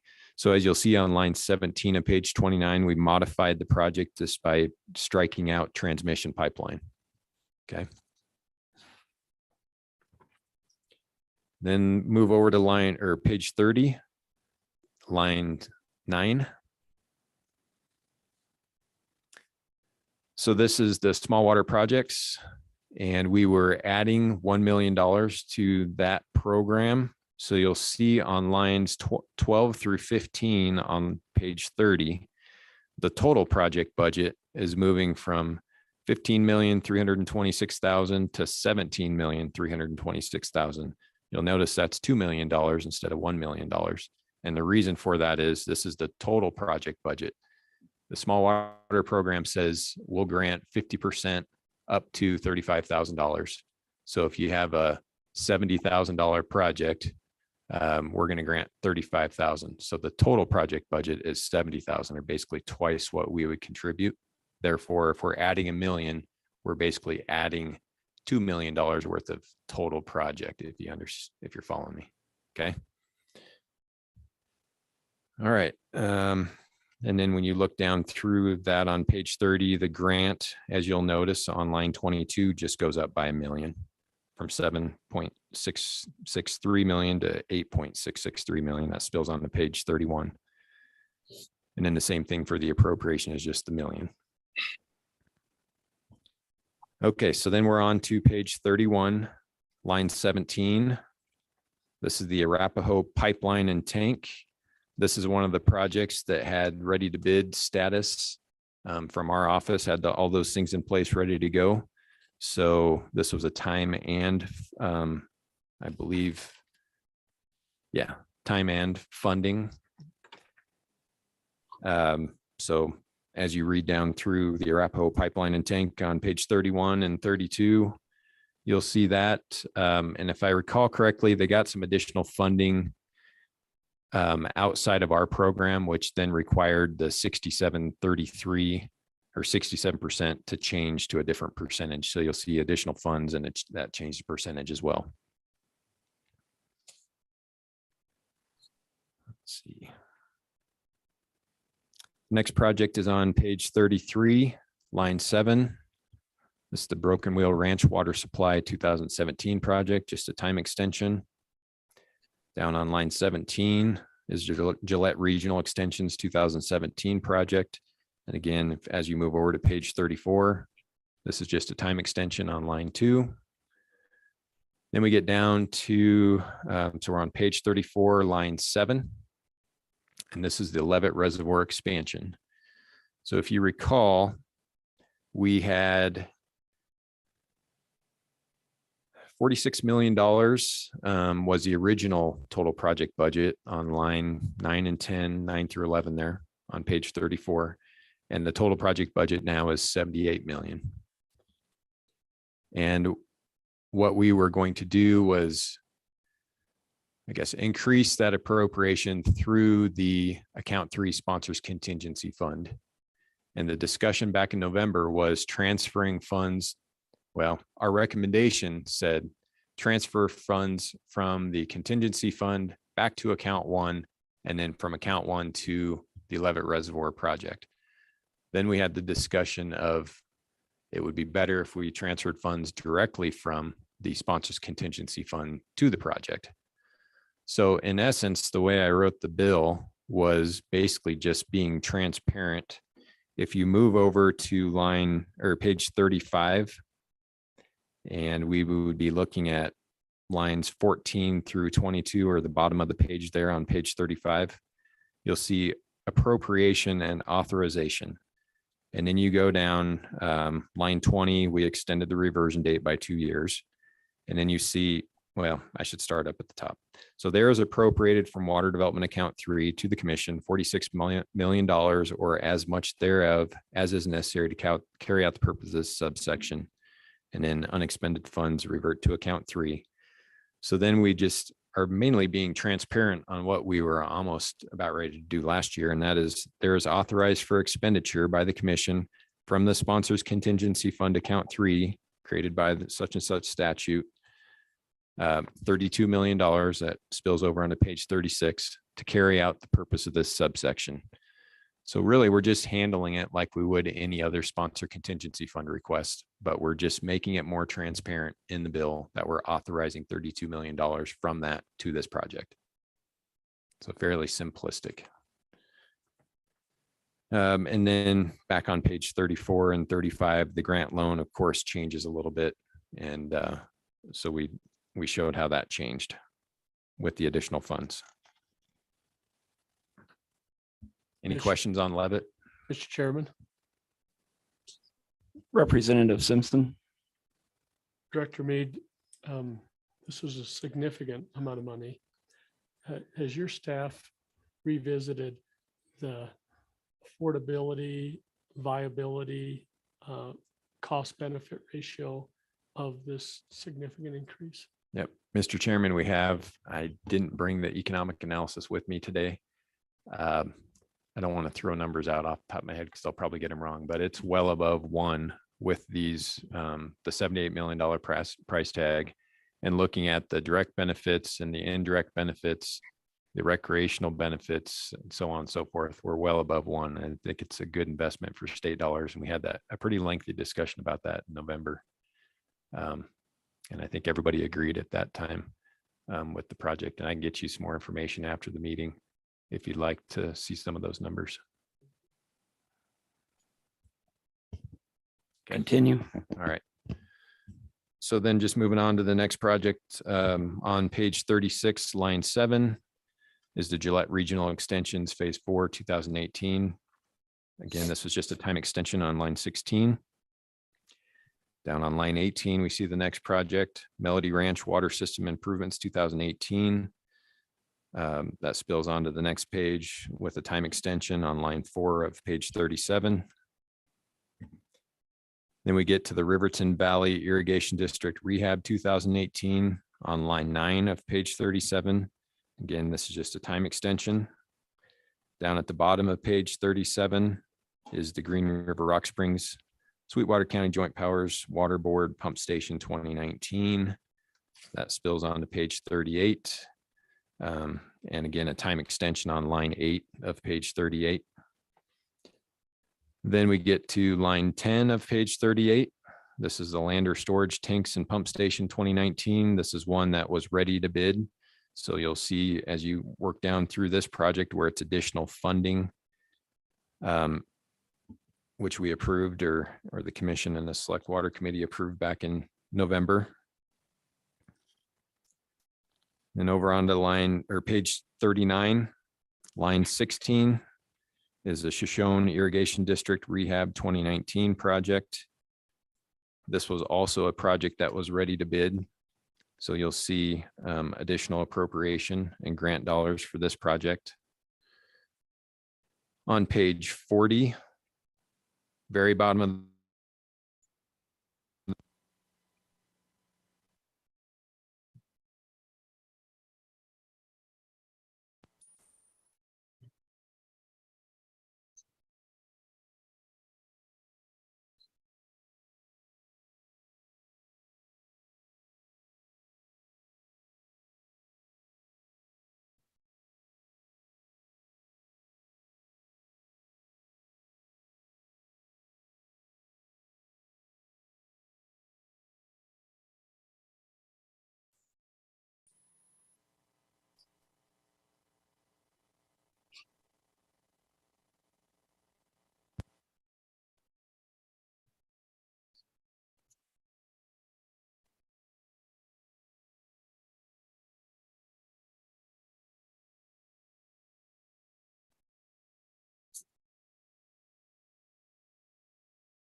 sorry, everybody online, we got unplugged for just a minute.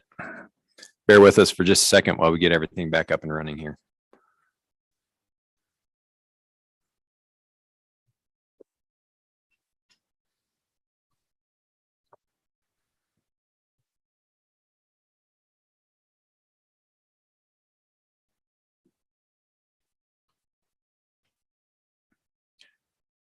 Is anybody using the projector much, or are you guys following along on your computers? Should we keep going, or do you want to wait till the projector gets back online here? I think they should be able to, right? You can still scroll through online. They can see what you're scrolling through. Yeah. Okay. Oh, yeah. Let's just, okay. Just wait for another minute. Okay.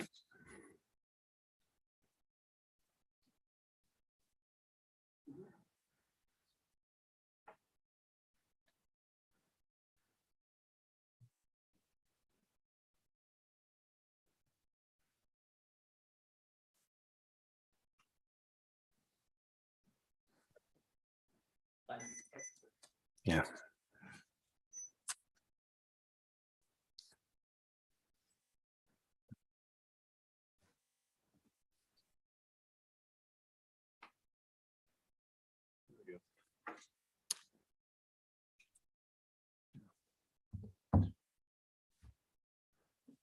You ready to go, David?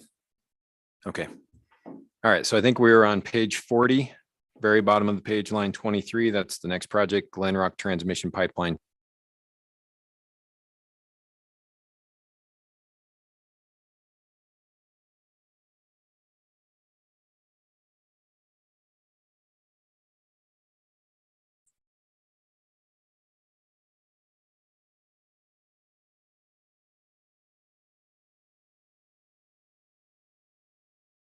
With that additional funding, and I think some of the other funding they were able to find, that changed some of the grant loan breakdown, rather than 6733. It changes into 5526, and then the sponsors required for another 19%. So you see that as you look down through page 42 and the top of page 43.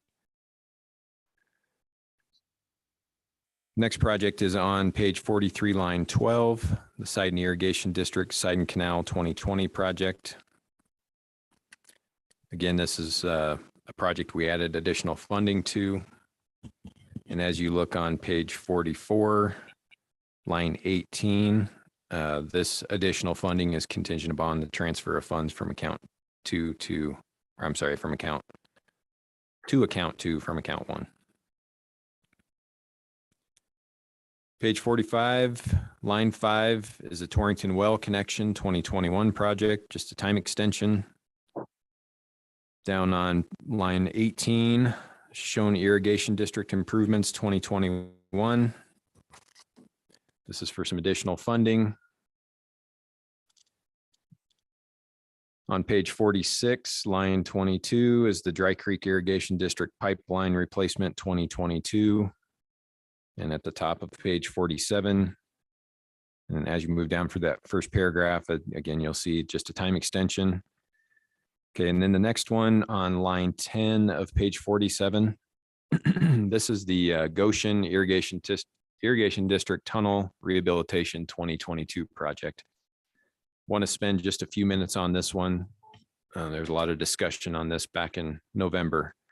So I want to explain how I wrote this up.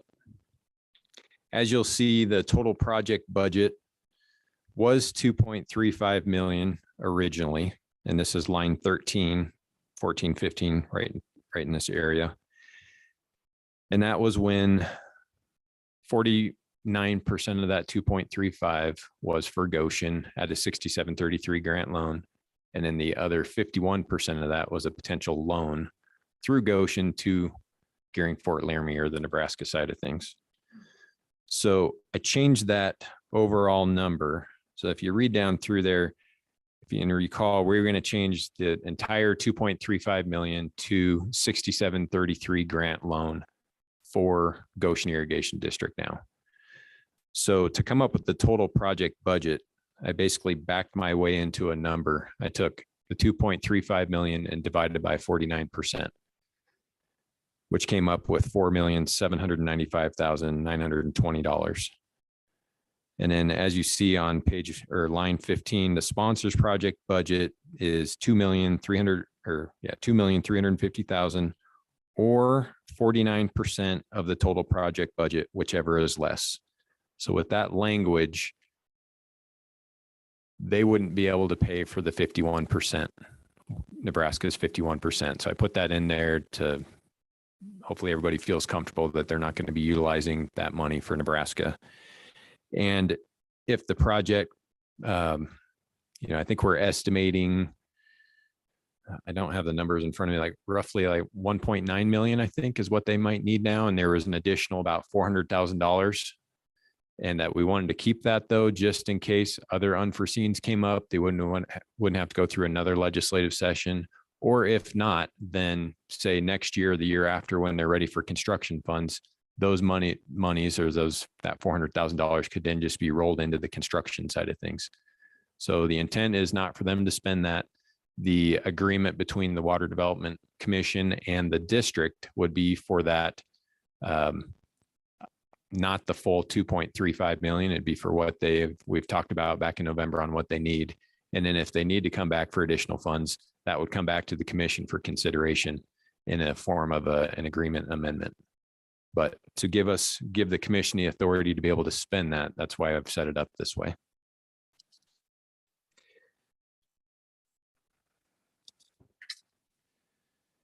If you move over to page 48, again, this is set up very similar to all the rest. We're just line 4 and 5.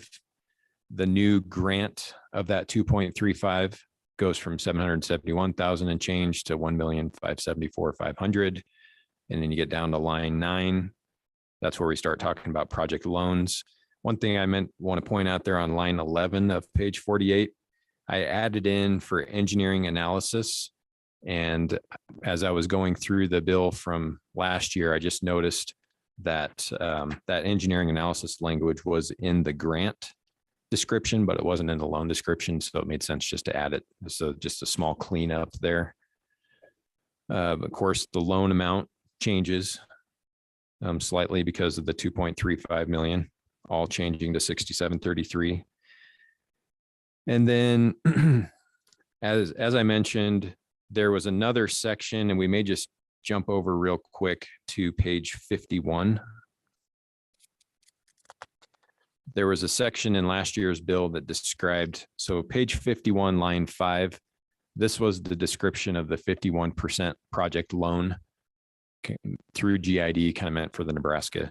And because we were deleting that entire section, the way Legislative Service Office handles those is it's just a separate section where they repeal that entire paragraph rather than striking it in the previous section. So that's where that goes away. I'll jump back to page 49. So that's the end of the projects or the amendments to existing projects. So then on page 49, line 4, this is section 3. And this is where the transfer of funds from account 1 to account 2 takes place in the amount of $11.2 million. Down on line 10, section 4 starts, and this is where we have the $50 million from the general fund to water development account 3, and the reference to the statute that creates account 3. And then you go down to line 14 of page 49, which is where section 5 starts. And this is a reference to the statute section that needed to be amended for the emergency water projects program. So as you look down on page 22, as we discussed, or I'm sorry, line 22, line 21 and 22, the total amount awarded under this subsection for each emergency project shall not exceed $3 million per fiscal biennium. So there was the small clarification we made there. Okay, then you move over to page 50. And again, down to line 19. This is just the repeal section, section 6. And you'll see a couple different statutes referenced there. And because we were making some amendments to prior projects that were contingent upon a transfer in previous years from account 1 to account 2, we went ahead and cleaned that up. So this first 99, so on line 19, 99-3-2604D, et cetera, that was a Shoshone Irrigation District Improvements 2021 project. So we just struck out that language of contingent upon the transfer because that transfer occurred that year of the session.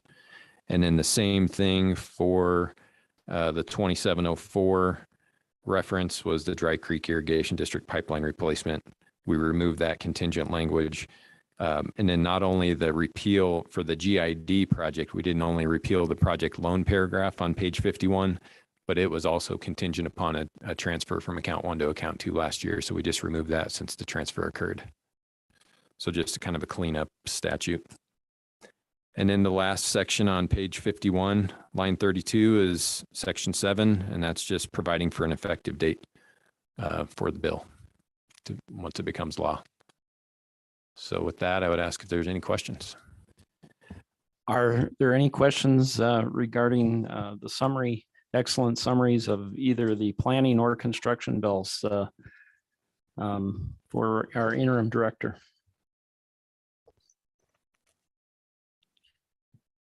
Hearing none, excellent work. I mean, just outstanding. Appreciate it. Do we have a motion to accept Mr. Chairman, and just a reminder Okay. that the planning bill will need to be amended to include that UW Water Research Okay, funding. okay. Okay. So we'll take these one at a time. Do we have a motion to accept the planning bill with the amendment for the water research? And we have that total number. What's that total number one more time? Okay, so we have that. Okay. So do we hear a motion to accept the planning omnibus bill? I'll make a motion to accept the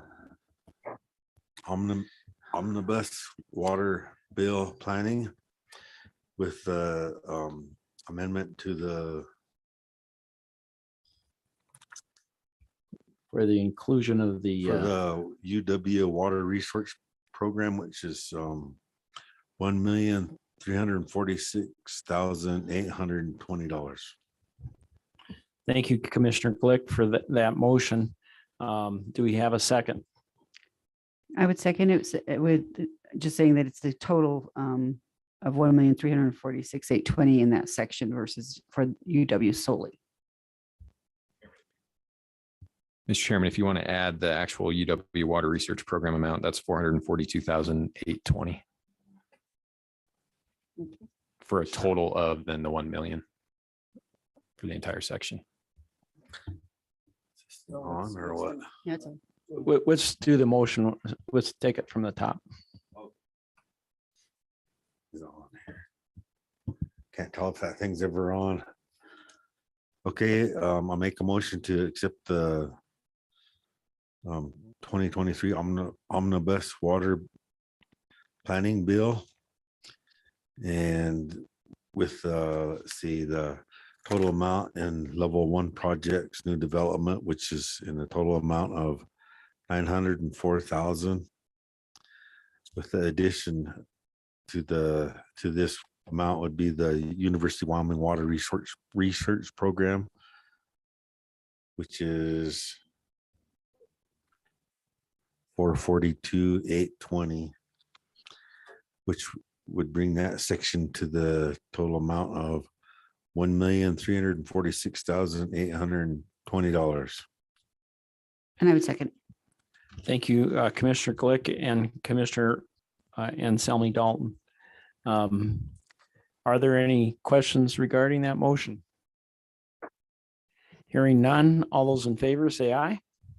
Aye. All those opposed, same sign.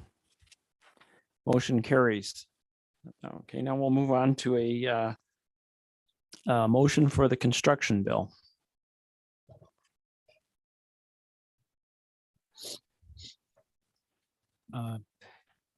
Jason, are there any special caveats that we need to add to this amount? Okay, thank you. Mr. Chairman, I will move that we accept the director's recommendations and approve the omnibus water bill for construction. Thank you, Commissioner Little. Is there a second? Commissioner Sukert, second. Any further questions? Hearing none. All those in favor say aye. All those opposed, same sign. Motion carries. Chairman, Commissioner Glick. I have a question for Jason. I don't know, Evan kind of brought this up, but with that 32 million, do we have to have an explanation? So when they present it to their, was it the house, right? Oh, anyway, the 32 million was actually put into a different fund so that we were going to bring it, and it was kind of earmarked the year before, right? Wasn't it? Not how we got that 32 million. Yeah, Mr. Chairman, last year we added, I think it was 25 million to the account 3 sponsors contingency fund from the original 10 that was there, which took that total up to 35 million. We, or I should say the commission and the select water committee approved some of those funds for the Middle Piney project, construction project, which left don't remember the exact dollar amount, but it was 32,200,000 something. And so that full 32 million is still in the sponsor contingency fund and would be available for the Levitt Reservoir project. And we're just, the way the bill is set up is really just being transparent, showing that we're authorizing that funding from the sponsors contingency fund for Levitt Reservoir. Thank you. I didn't know if anybody else remembers that. I was just wanting to bring that up. Thanks. Okay. Chairman Representatives, Evan Simpson, did you have a comment on that? Mr. Chairman, remember last year, we had the option of sliding it from that contingency fund and just moving on it because that contingency fund had been appropriated. But our recommendation to you was that that would not be transparent. That was such a big chunk of money. We recommended we defer the project and actually get it in writing this year. And so that's what the staff has done. Thank you. Any further questions on this topic? Hearing none, we'll move on to item number 12. So, Mr. Chairman, this is just a small note, I guess. The legislative session will be starting January 10th. And when things start moving along, sometimes we get questions or we run into legislators or what have you and get asked questions. And I would just ask that if you get any questions, to let me know about them, just so everybody's on the same page. We're all aware of what's going on. There's no miscommunication with anybody, and we kind of have one voice during the session. Probably most appropriate and easiest on you would just be to deflect that question onto me, and I'll handle it and then fill everybody in on how I handle it. And then we don't get into lobbying and the fine line between lobbying and providing information to folks. So I'll just ask that. And if you have any questions, feel free to ask now or later or during the session or what have you, if you feel uncomfortable in any situation and not sure how to handle it. So just a short comment there. Thank you. Moving on to item number 13, Green River / Little Snake River Basin Conveyance Loss Study. Okay, that's our next item. Yep. Mr. Chairman, this one I just wanted to bring up real quick. Assuming that general fund money is transferred to account one, the $500,000 for the conveyance loss study, we would be looking to have a little bit different consultant selection process. Obviously, our consultant selection process culminated in October. So we would probably start advertising in January and go through that. We'd ask for a couple of commissioners to serve on that selection committee. Might be most appropriate for the folks from the Green River Basin, if you have time. And then we would go through that process, probably have RFP for that sometime near the end of the session. We'd like to wait till the end of the session so we know the funding is available, but we'll probably need to get started a little bit before that. But I would assume we'd have a pretty good idea how that's moving at that point. And then probably have interviews in April and actually have a contract ready to sign or approve and then sign at the May meeting. So I just wanted to give kind of a time frame on how that would work. And then we would probably have, of course, a project manager from our office and probably a technical advisor from the state engineer's office, considering the value to their office and regulation and other things associated with Colorado River. And then we would possibly look on a project sponsor and have some discussions maybe with the state engineer's office on who might be appropriate to kind of sit in on that. It might be a member of the Colorado River Working Group or something like that. So just information. Thank you very much. Are there any questions on that report? Commissioner Suker. I just had a question for Jason. Have you thought about the items that you may want in the study whenever you do the Green River? Have you thought about any of them? And I know there's water loss. I mean, we know that, but is there anything else that you would look for that would pertain to the study other than just loss? While we're doing it. That's my question. Yeah, Mr. Chairman, I haven't thought about anything further than what we've kind of been focused on recently. And I think if we get too far outside of that, we're going to run out of budget pretty quickly. Depending on we'll have to give some good thought. I've put some numbers to how many different canals could potentially be looked at, miles of canals, and how many different measuring sites you would need in each one, and kind of some numbers, hours on hiring a consultant and getting them out there 4 or 5 times throughout the irrigation season, and all that adds up pretty quickly. So if there's other things that come up during the study, we will consider those depending on the budgets and the kind of what we see for proposals. And if we can put some money into a discretionary task for unforeseen things, we could do that.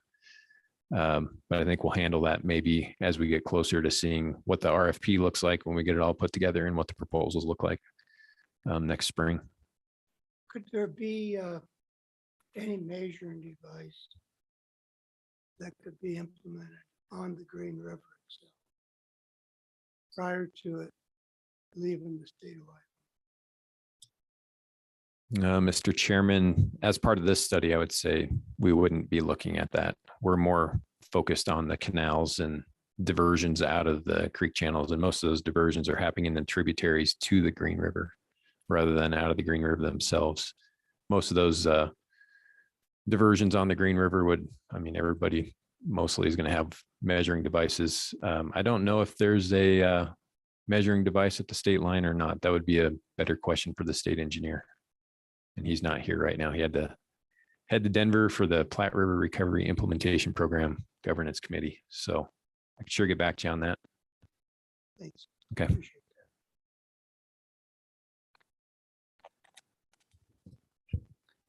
that. Okay.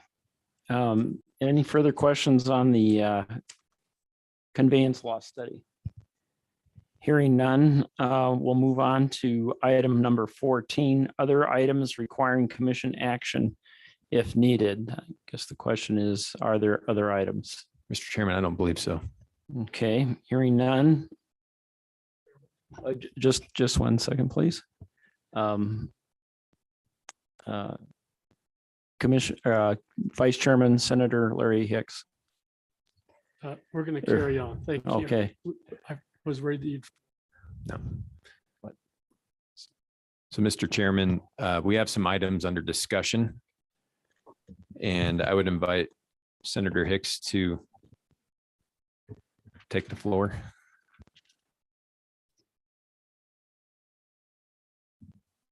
Why don't I just go up front? Oh, let's stay here. Is that on? Right. Can you hear me? Yes.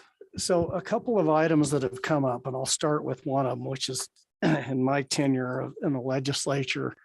This happens periodically from time to time as we have a project sponsor that misses the deadline for numerous reasons. Sometimes unforeseen circumstances happen from the time that they should have applied to the time that they did apply or didn't apply. So in this case, I think many of you are aware last year in March, they had a catastrophic failure of the main raw water line for the city of Rawlins.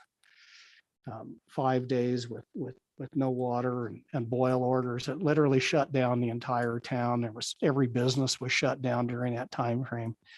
So normally they would have applied for application to the Water Development Commission, but in the interim, they lost their city engineer, they lost their city planner, they lost their city grant writer, and as you guys know, the difficulty of going out and then hiring people in this environment. So they have just recently, in the last month or two, been able to get a city engineer and a planner and a grants writer back on staff.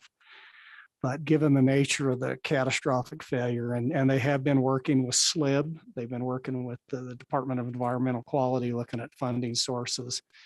But it's obviously, they need to update their 2010 master plan. And so they've requested that the Select Water Committee would entertain a $250,000 appropriation, that we would insert that. At this point in time, it's beyond the purview of the commission because there was no application. You can't ask And so just as an FYI, in any discussion with the commission is tomorrow at Select Water, I will be bringing a proposed amendment to the planning to include $250,000 for the city of Rawlins to update their 2010 master plan. And a lot of that's going to be focused, I mean, from 2010 to now, is a lot of it is going to be telemetry, better alarm systems, monitoring systems. They had, not only did they had failure of the collapse of the main delivery pipeline, which you've all read was a wooden stave pipeline, but then to further compound the problems, a lot of the sensors and alarms didn't work when they were supposed to, when the water tank got to critical level. And then once they got it back on, then they had another failure. And again, it wasn't the system. So a lot of this would be to look at updating not just the physical stuff, but the actual monitoring component of why it's failing and not working. And then also they do have a backup plant that's never been utilized to look at how they build redundancy into the system. So that's what that would do. And Director, I would stand and Mr. Chairman for any questions from the committee. But again, it's just an unforeseen circumstances of completely losing their staff and not being able to hire anybody and get them up to speed. But it was certainly their intentions at some point in time to apply for assistance through the water development. So any questions on that? Are there any questions for Vice Chairman Hicks on the Rawlins master plan update? It sounds very necessary. So, yeah. Okay. I have a question. So if you do this, if they get to 250,000 and that's their master plan, they could jump right into level 2 from that point. So the way that my discussion with the engineer and the planner with the city of Rawlins, they're already doing some of the necessary out of their own budget. And, you know, like many of the municipalities, they got some ARPA monies and they had some budget reserves. So they're doing some of that work already.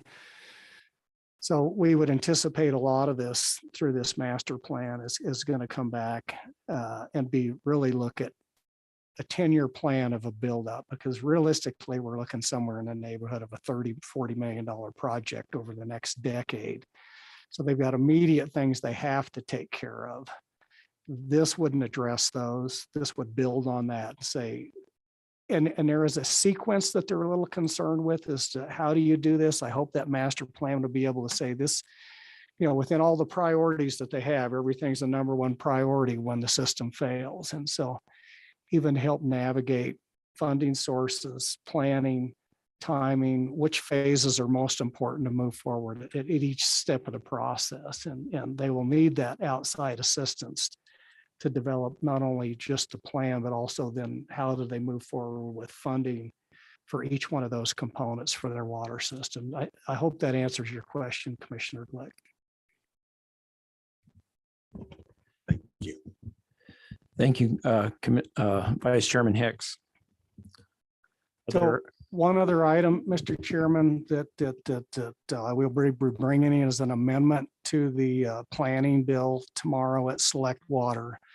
I think everybody's aware of the issues within the Colorado River system and the declining reduction and water and the likelihood of a potential regulatory call or implementation of a numerous voluntary programs. And so one of the things that we looked at through the governor's Colorado River working group is as to how do we need to beef this up. We just got an update yesterday from the Upper Colorado River Commission, which State Engineer Gephardt is our representative on that.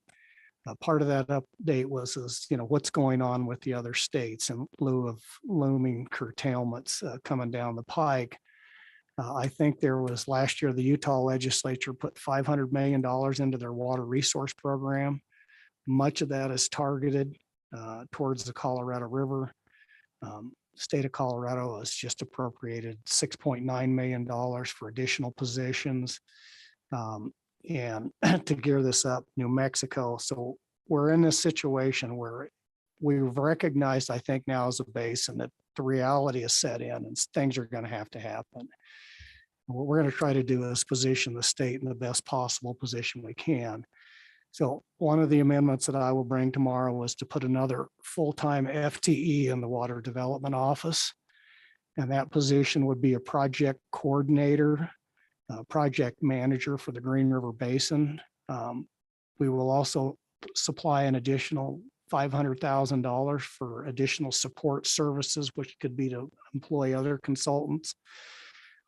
One of the things that we want to look at with this position, so as part of the Infrastructure Act and the other acts by Congress, that we know right now that the Upper Colorado River Commission is going to be awarded roughly about $500 million from the Bureau of Reclamation. Part of that will come to the state of Wyoming. We've already put forth a proposal to do system conservation pilot projects.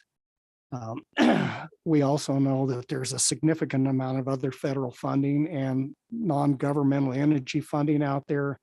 So what we would anticipate part of this position, if we are successful in finding a qualified candidate, would be to start to coordinate and assist with implementing those programs. Currently in the Farm Bill, they have a priority emphasis area for the Colorado River system. And as part of that priority, they have what they call their Regional Conservation Pilot Program.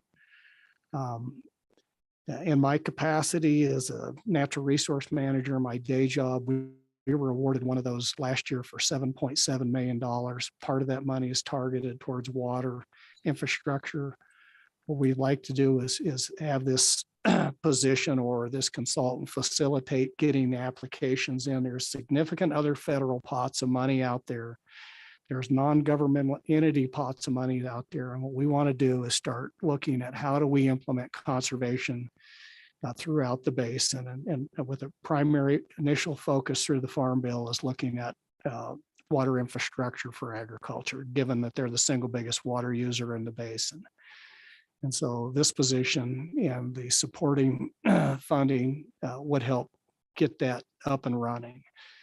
And accompanied with that, we are also going to try to put another full-time FTE and a $500,000 supplemental appropriation in the state engineer's budget to complement what's going on with water development. And that will come through the state engineer's budget. On the 12th of this month, we'll start working that up and we'll bring that as an amendment to his budget. But that's what this additional amendment would be inserted into the planning bill tomorrow. And so just, if you got questions, you would suggest, we can discuss it now, how this would potentially roll out. Any ideas or receptive to ideas that the commission may have. And again, apologize for the late letter, but things are moving. And we just got an update from the UCRC yesterday on this system conservation pilot program. And we're hopefully to be able to leverage some of those funds. There'll be an ongoing discussion, I would anticipate, between the commission, perpetual interim director Mead, and the state engineer's office to how to coordinate the rollout of these different programs that we have. And so I view this as the first step. For many of you that have been here for a lot longer even than I have been, you will remember what we went through on North Platte settlement and the decree. And what we're going to try to do is learn from those lessons, do the things we need to do up front, do the conservation work that we need to do, the implementation, the policies, the programs, and the follow-up to keep us out of #1 federal court on the Colorado River Basin. There's some real lessons we should take away from the North Platte when the states start litigating each other. And that is #1 is you open the door for anybody to intervene in that lawsuit. The big loser, in my opinion, in the North Platte was the states. The big winner was the U.S. Fish and Wildlife Service. And so it's no different on the Colorado. And so we don't want to open that door. So this is the first step in the state becoming our own best ally to start to implement the programs that we feel that are appropriate for Wyoming, gain the knowledge of the basin and the hydrology and all the other things that we need to be our experts on in negotiations as this thing moves forward. So with that, Mr. Chairman, I would stand for any questions on that. So it'll be one full-time equivalent employee in the Water Development Office, again, initially, what we're going to do is target general fund money for this program. Thank you, Vice Chairman Hicks. Are there any questions for the Vice Chairman? Hearing none, the commission would like to thank you, Vice Chairman Hicks, for your excellent work on this, and it's complex. It's obviously complex, and we appreciate your follow through on this. Thank you very much. Thank you. Mr. Chairman, I do have a question for Larry. Could this full-time employee be reimbursable by a grant from So the answer, wages and expenses? yeah, so the answer to that question is it depends on the nature of the grant. So I'll speak specifically to the RCPP program, which would be one of the initial pots of federal dollars that we'd want to go after.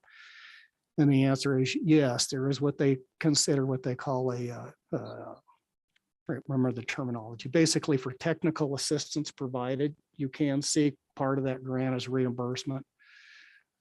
And the particular one that I'm most familiar with, one is the one that we received, and through that program, we will be able to reimburse all of our engineering costs associated with it, some of the other staff planning costs associated with it. So, but each program is a little bit different in nuance. One of the things that we've initially talked about is the next follow-up would be also to look at a very large water smart grant through the BOR to complement that.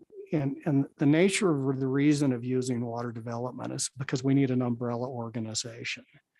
You're talking the entire Green River Basin right now, and most of the statutory requirements, whether you're a conservation district, joint powers board, municipality, irrigation district, is within that district. And what we need is an umbrella organization that can represent all of those water users within the Green River Basin, whether they be municipal, industrial, agricultural, to work on these different programs, and then tier that down to each one of those levels of local government, and then aggregate that in a fashion that we can deliver a basin-wide program. And I think water development is well suited to do that. So, but specifically, the answer to your question is, at least with our CPP, yes, we would be able to reimburse as part of the expenditures for that.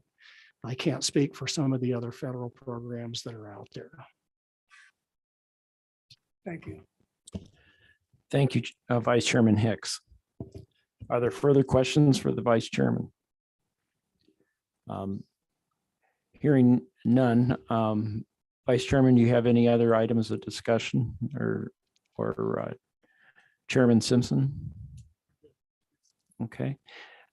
And our interim director has one more, and I have 2 or 3 very short discussion items.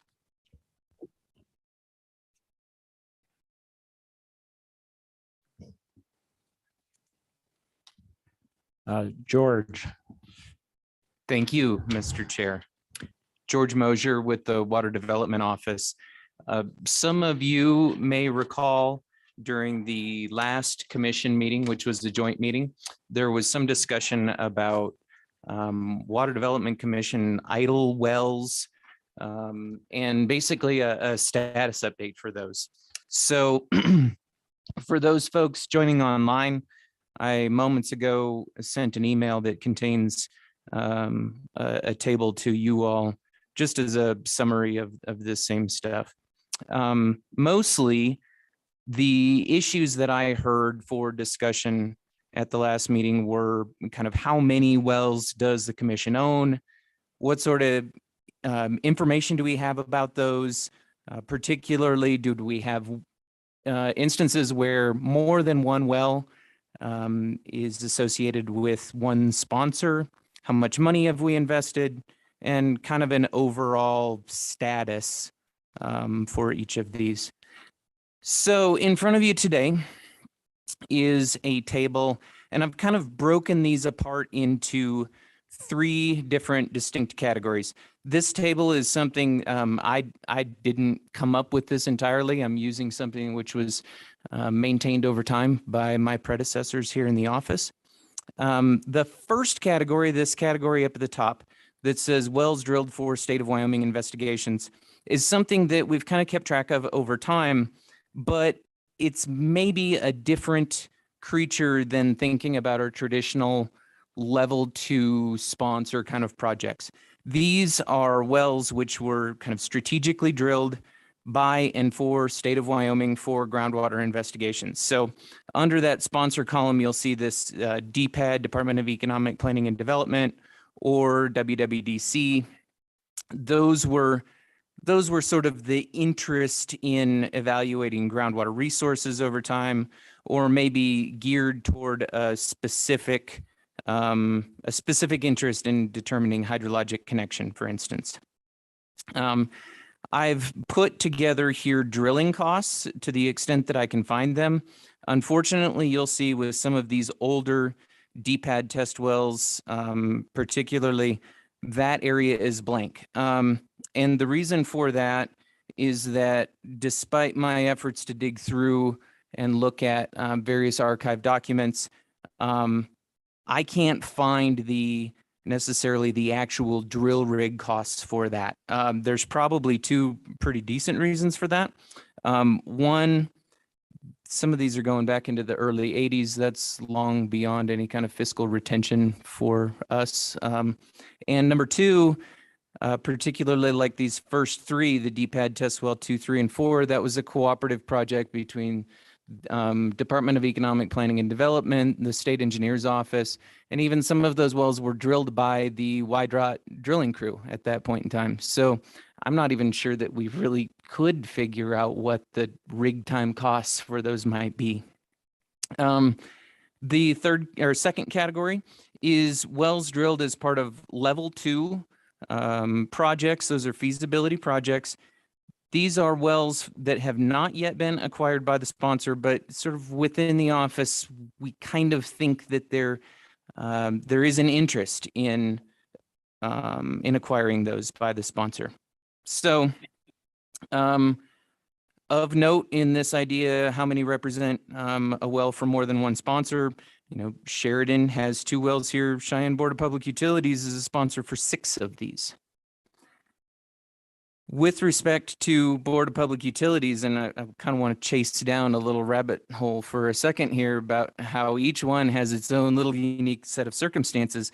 The Belvoir number 5 and Belvoir number 6, for instance, were the subject of a recent application for level 3 funding. So we have a good idea that they're interested in acquiring those, and ultimately that project didn't proceed forward, but you all probably remember a discussion about Board of Public Utilities at our last meeting. So those are 2 wells that are kind of tied up in that discussion.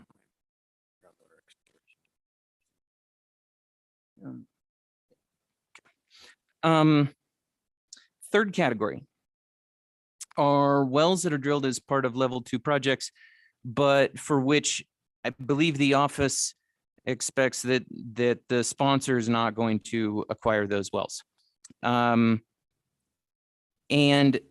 I think those reasons generally fall into sort of 2 subcategories here. In a couple of instances, the sponsor entity actually no longer exists. So there are cases where we did a level 2, we went out and explored for groundwater, and ultimately when it came down to it, the sponsor decided to dissolve entirely. And the second case is largely that the sponsor acquired a different facility during further levels of study and further efforts under that project. So we might have drilled more than one well, for instance. Lance Creek is a great example of that. We drilled more than one well. They have acquired one of them in order to serve that improvement and service district. However, this other well was not abandoned as part of the level 2 study, and therefore the borehole itself still exists in the ground. With that, Jason asked me to mention something about this. There's a distinction here between our level 2 projects where we drill wells and the groundwater grant program. And maybe that's a bigger part of the discussion also. Everything that appears on here is a level 2 kind of feasibility for obtaining groundwater supplies as opposed to a groundwater grant project. By default, under the groundwater grant projects, when we are doing some sort of cost match associated with that exploration effort, at the end, the sponsor owns the success or failure of that, and they're responsible for its life. So you don't find any groundwater grant wells on here. That's not to say that there can't be a mix and match, right? Board of Public Utilities, for instance, I understand is interested in pursuing some groundwater grant funds in the future, where they might drill a couple of wells kind of in this area of the Belvoir 5 and 6, acquire the 5 and 6 through some sort of maybe level 3 project, but tie the whole works together under a future level 3. So there are things that we can think about being flexible with as far as exploring for groundwater and trying to meet a sponsor's needs. Thank you, George. Very well done. Are there any questions for George? Vice Chairman. So George, just real quick. So when it says capped here, I'm assuming that that's capped. That's not plugged and abandoned. So the actual well is cased and still sitting there. Is that correct? Or has it been plugged and abandoned?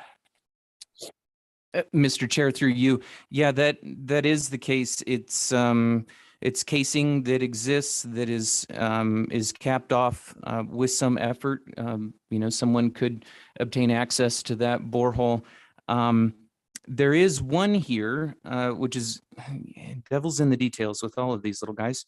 Current status on category 1 last well for WWDC called SR-2. That the current status is partially plugged because that has been plugged with bentonite, but the casing, the so-called intermediate string of casing, still exists in that well. The location is live, and I think it's fair to think that that could be a potential value to someone for the, I guess, pure reason that there is an intermediate casing in the ground. There's been a geophysical log run in this well. If somebody wanted to try to complete a well at this SR2 location, they've got a lot of information already available for which they could run in and drill this out and potentially install some screen. So Mr. Chairman, just one follow-up question. So as I look at these not yet acquired by the sponsor, and I look at some of these, so we talked about the Belvoir 5 and 6. Those were drilled 16, 17 years ago, and even the most recent ones that are currently capped, all of these are over a decade old from the time that they were drilled, and we still don't know the final disposition of some of these other ones, Duck Creek 3-1. Why is it taking the sponsor decades from the time a well was drilled to the time that they come back and say, well, we may be interested in actually acquiring this and improving up on it? Any ideas? Mr. Chair, I'm fairly comfortable wearing any number of hats, but I'm probably not real comfortable speaking for BOPU here. I guess. Well, and it's not specific to them. They just, sure. I mean, if you go down the list below on some of these other ones, but they're the big one. So I don't want to single them out, but it's easy to single them out. Yes, Mr. Chair, quite fair. Sometimes I would note, sometimes these take a good deal of time to resolve. Lance Creek, if I can take from the third column, second from the bottom, I guess, third from the bottom. That was a 2011 drilled well. There were a couple of wells that were drilled there for Lance Creek. And those of you might remember, we ultimately just settled on selling that well to them here about 2 years ago. And that contract was finally approved this year. So Lance Creek is one where, it sat out there for a decade before they had some internal problems and some internal disagreements about the future of the project. And it took them, on to 10 years before they were able to resolve how to proceed forward. I can't speak necessarily for the Board of Public Utilities ones. The last four for Board of Public Utilities, I should distinguish, those are for locations that are on the west side of the ranch. So I think that they are facing some challenges for what does that mean for constructing a 30+ mile pipeline, and whether that effort is worth it versus going after the east side at this point. So they also have some decisions to make as to how they build out their infrastructure. So just one comment, Mr. Chairman. I think it behooves, the commission on select water as we go forward is to a little more scrutiny, on some of these projects 12, 14 years ago that we don't know if they're ever going to acquire them. And again, why wouldn't we have looked at the cost of 30 miles of pipeline if that was prohibited to drill wells out in that area anyway? It just doesn't make sense to be spending millions of dollars drilling wells that may or may not ever get used. So. Mr. Chairman.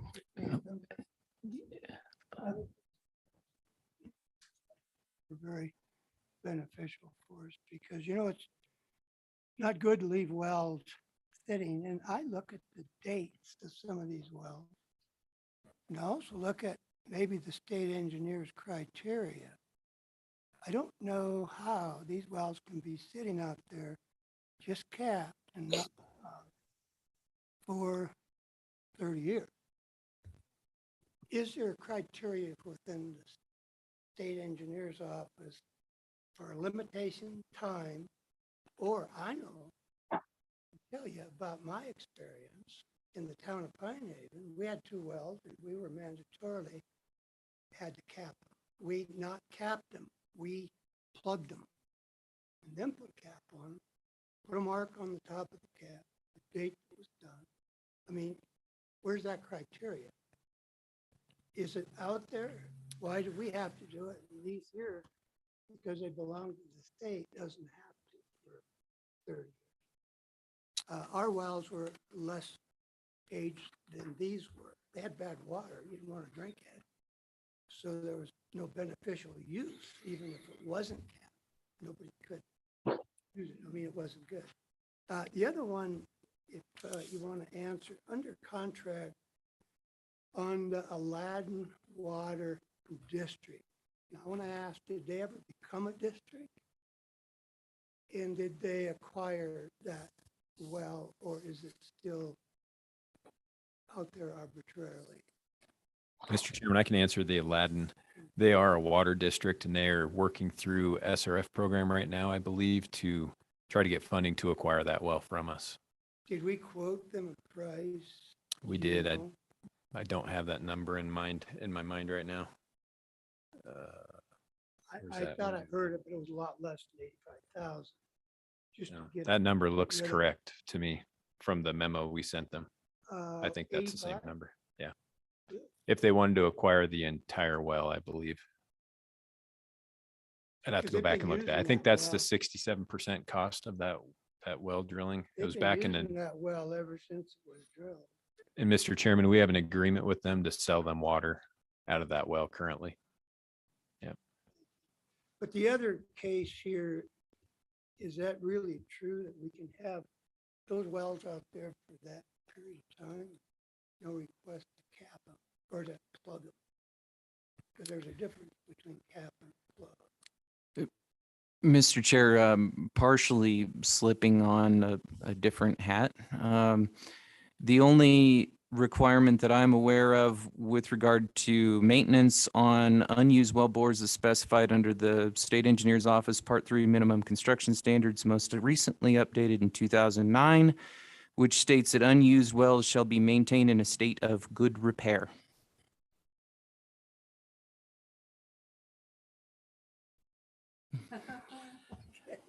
All right. That answers my question. Thank you. Any further discussion on wells? So, Mr. Chairman, Yes. just real quick, I'm curious because and this gets back to the liability issue and cross contamination and these D-pad wells. So does the water development, I mean, who owns those wells, George? Because there is a certain level of liability and even maintaining in good standards would require some investigation. Steel casing rusts out and just particularly in certain parts of Carbon County that I'm from. 40 years, it's usually gone, at least some of the surface. But does water development own those D-pad wells, or who actually is the owner of those? Mr. Chair, that's a really fabulous question. D-pad test well 2, 3, and 4, for which there was a test well 1 at that location. Ultimately, staff of the state engineer's office plugged and abandoned the test well 1 location just a couple of years ago. The test well 2, 3, and 4 were subject to, I believe, some discussion at a 2017 Water Development Commission meeting. This is going to get awfully fuzzy for me to provide a whole lot of details on it, but I believe there was some interest in turning that over to the grazing lessee associated with that particular parcel. And I think that there was some recognition by the commission that it was acceptable to do so. The sole reason that these 3 are maintained on this list still, and the reason that I guess I haven't kicked them off that list, is that the remaining, or the permits that are in place are in D-pad's name, and I don't find any records that the grazing lessee has pursued any state engineer's office permits with those at this point in time. So I think it's a little bit of a gray area, at least in my mind. So I wasn't really in tune in 1982 as to what was going on with water programs. I'm not even familiar with D-pad. I'm assuming it was some precursor to this, but it sure seems if we should get rid of these liabilities, one, because right now I look at them as much as a liability as an asset. It would be good to pursue disposal of these. And it's pretty common in my country over there in Carbon County, oil and gas industry. We do this all the time where they transfer those wells to the permittee to operate and maintain. So, but I would say that we ought to reach out and kind of make an effort over the next year to see if we can find somebody that would like to acquire these assets free of charge. So if you'll give me the locations, I'll help facilitate that.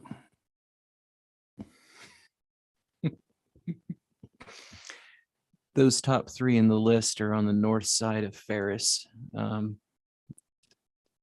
Handcart Ranch is the lessee from state lands. Okay, that helps.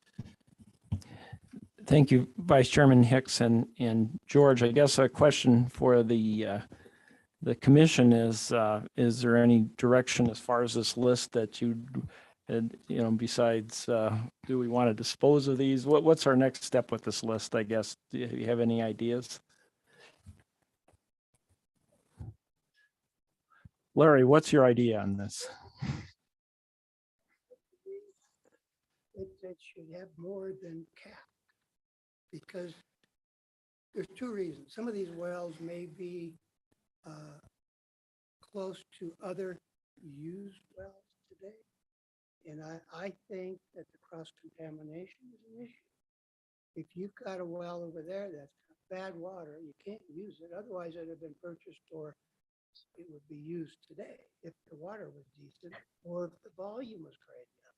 There's only 2 reasons you cap a well, I guess. Or the customer didn't have enough money to allocate to put the pump in and pump it. And we didn't make them do it. So anyway, my opinion is that they should be more than cap. They should be. Maybe one thing that we could, just string this out to another meeting, but I mean, let's look at what our next step should be on these and, may come back with some recommendations. Plugged in cap has some votes and maybe transferring to some rancher out there that could use them makes some sense. So maybe we can, through time, work up, the next step list here. Yeah, and I think, Mr. Chairman, also add proximity of the location, I think is important. If you take a community that's small and they got a couple of wells within the same area, that's probably more essential than one being out in the middle of the mountain or the deep pad well test wherever they're at. Because the idea of contamination through them is there, but if it's not a hindrance, if the location is proximity that it wouldn't be, then it might be a different deal. Mr. Chair, I hear and appreciate that flexibility. One of the things that I'm mindful of as we look through, DPAD as a state entity, which perhaps no longer exists, and then look at whether these things happen to be located on state lands. Some of them happen to be located on private lands. I feel like probably some of the discussion is going to have to occur with the Attorney General's office as to how we can properly dispose of these things. There could be several different cases and each well may have its own unique set of circumstances. Exactly right there, and particularly dealing with state lands, typically any of those, you have to co-file those water rights with the Office of State Lands and Investments and whoever the beneficiary is. So there may be a little investigation. I'm just wondering if we should reach out also to some of these existing ones under category 2 and 3 and see if those entities have any interest in retaining ownership of those moving forward. Because after a decade, we need a commitment one way or another. It's time to either put it in your master plan or take it off the list. And so that would be one of the things would be to reach out to every one of these original sponsors and say, the state's at some point in time going to take an action on these, and we need to find out whether you're still interested in acquiring this asset or not. But that would be a recommendation to reach out to every one of those too. So for the commission, is it, I guess we could just hear an aye in favor of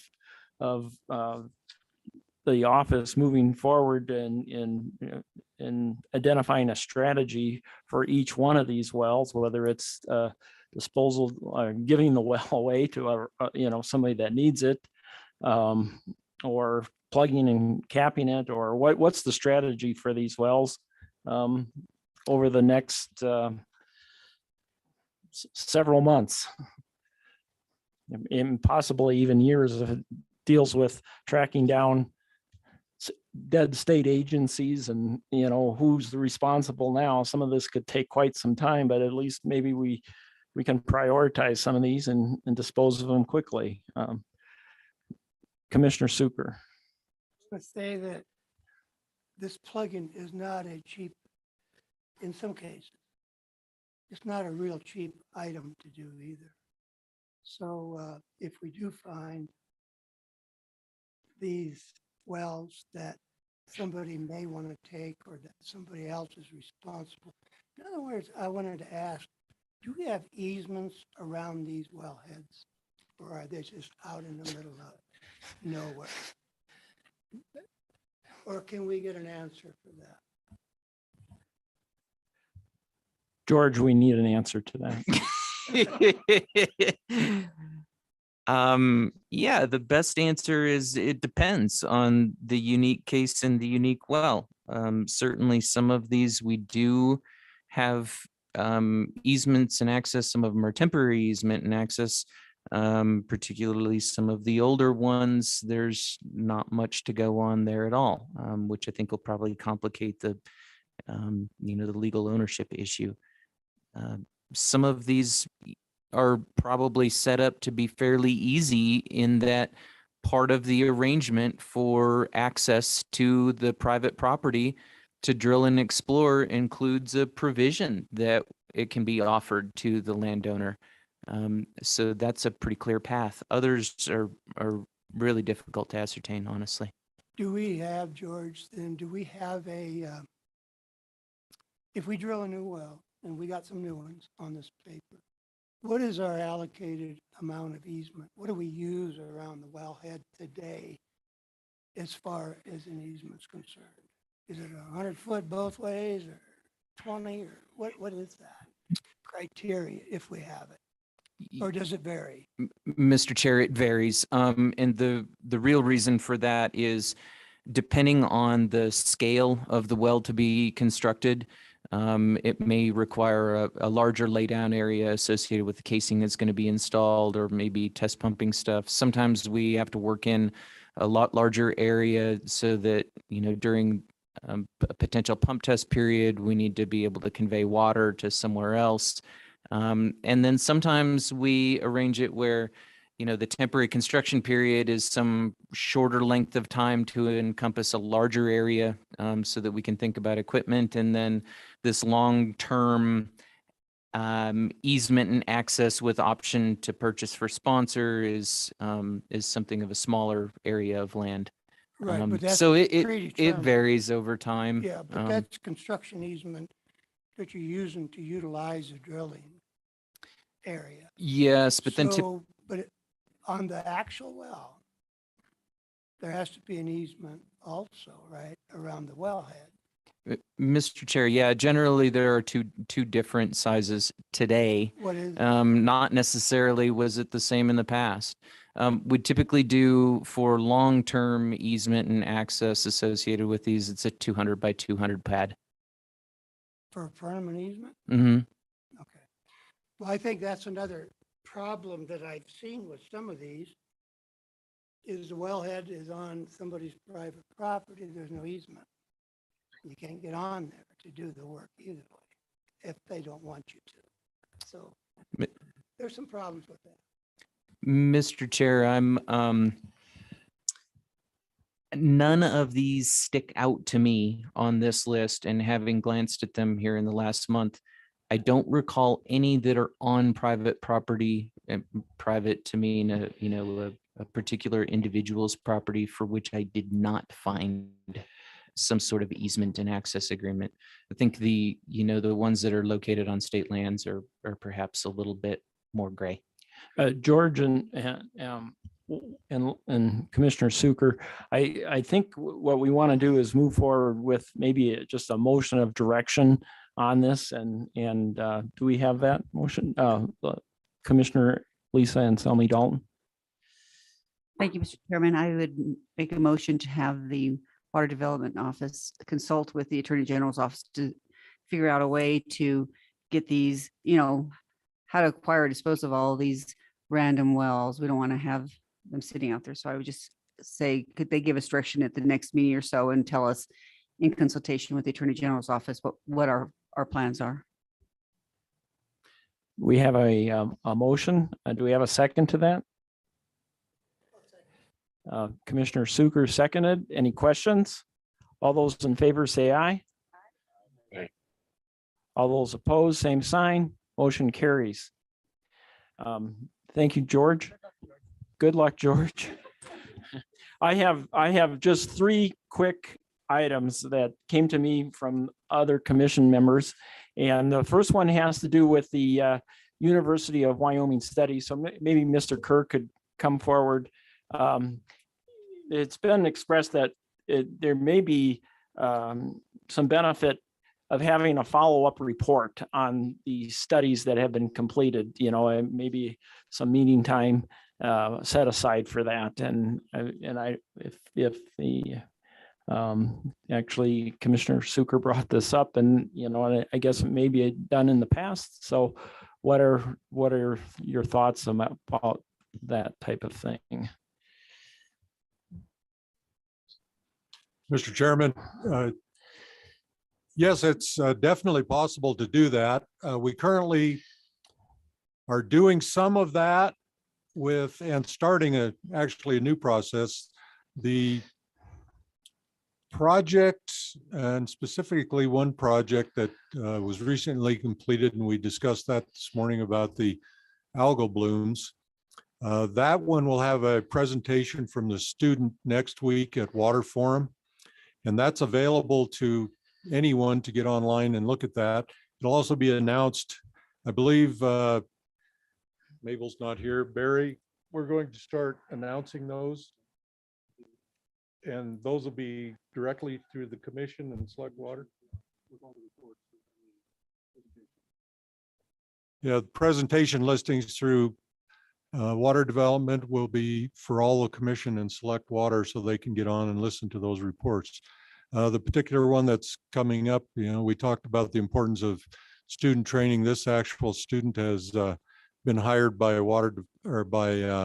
DEQ, and they said this particular student on this project was able to hit the ground running from their training that they received through the university and the project, and jump right in and was able to be a member of the teams and work. But that individual from DEQ will be giving a presentation on that project. So.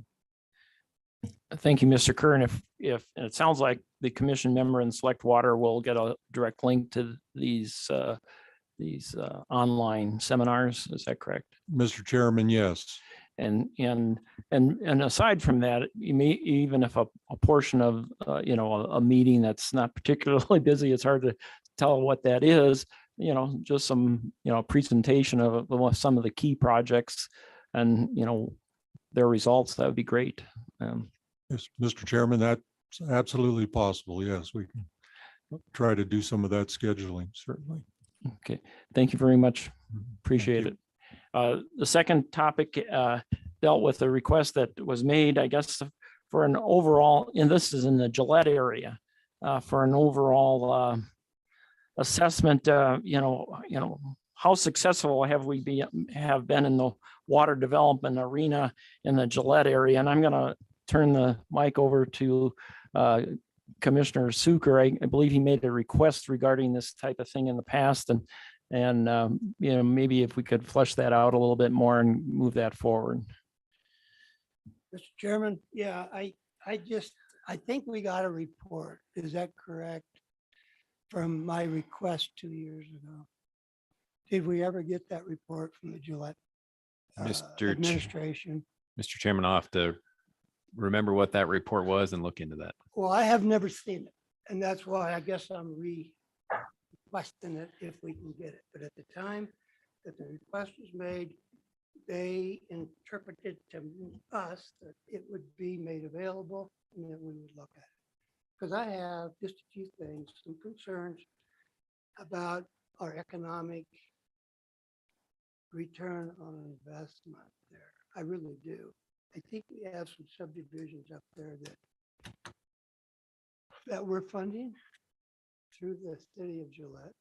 And I know that that is well taken. And I know that all the documentation indicates that they can do that, and we're doing it. But I don't believe we're getting the water use to the public because I don't think they're using it. That's my concern. Run a water pipe out to an outlying subdivision that is not even contiguous to the city. And they may be made, and I'm not saying that they even are, but if they are, they're probably using it in the summertime because they have their own well. It's probably a Fort Union wells, better water than the Gillette water, Madison to start with. So if there's water used, it's in the intermittent. And the other thing is the line has to pull a lot of water. That line has to flow a lot of water to get the contamination out of it after 9 months or 8 months of no use. But anyway, that's just part. I want to know how many we have. I'd like to know how many we have and how much water we're using to or getting to those subdivisions. They all have meters on, should be really easy to conduct. But it's just something that I think we're putting a lot of money in here, and the benefit of the return on our investment or somebody else's return on investment may not be what it should be. So just so we could at least get some implementation on how much good the money that we're allowing to come through this commission has in any way a return on investment for somebody.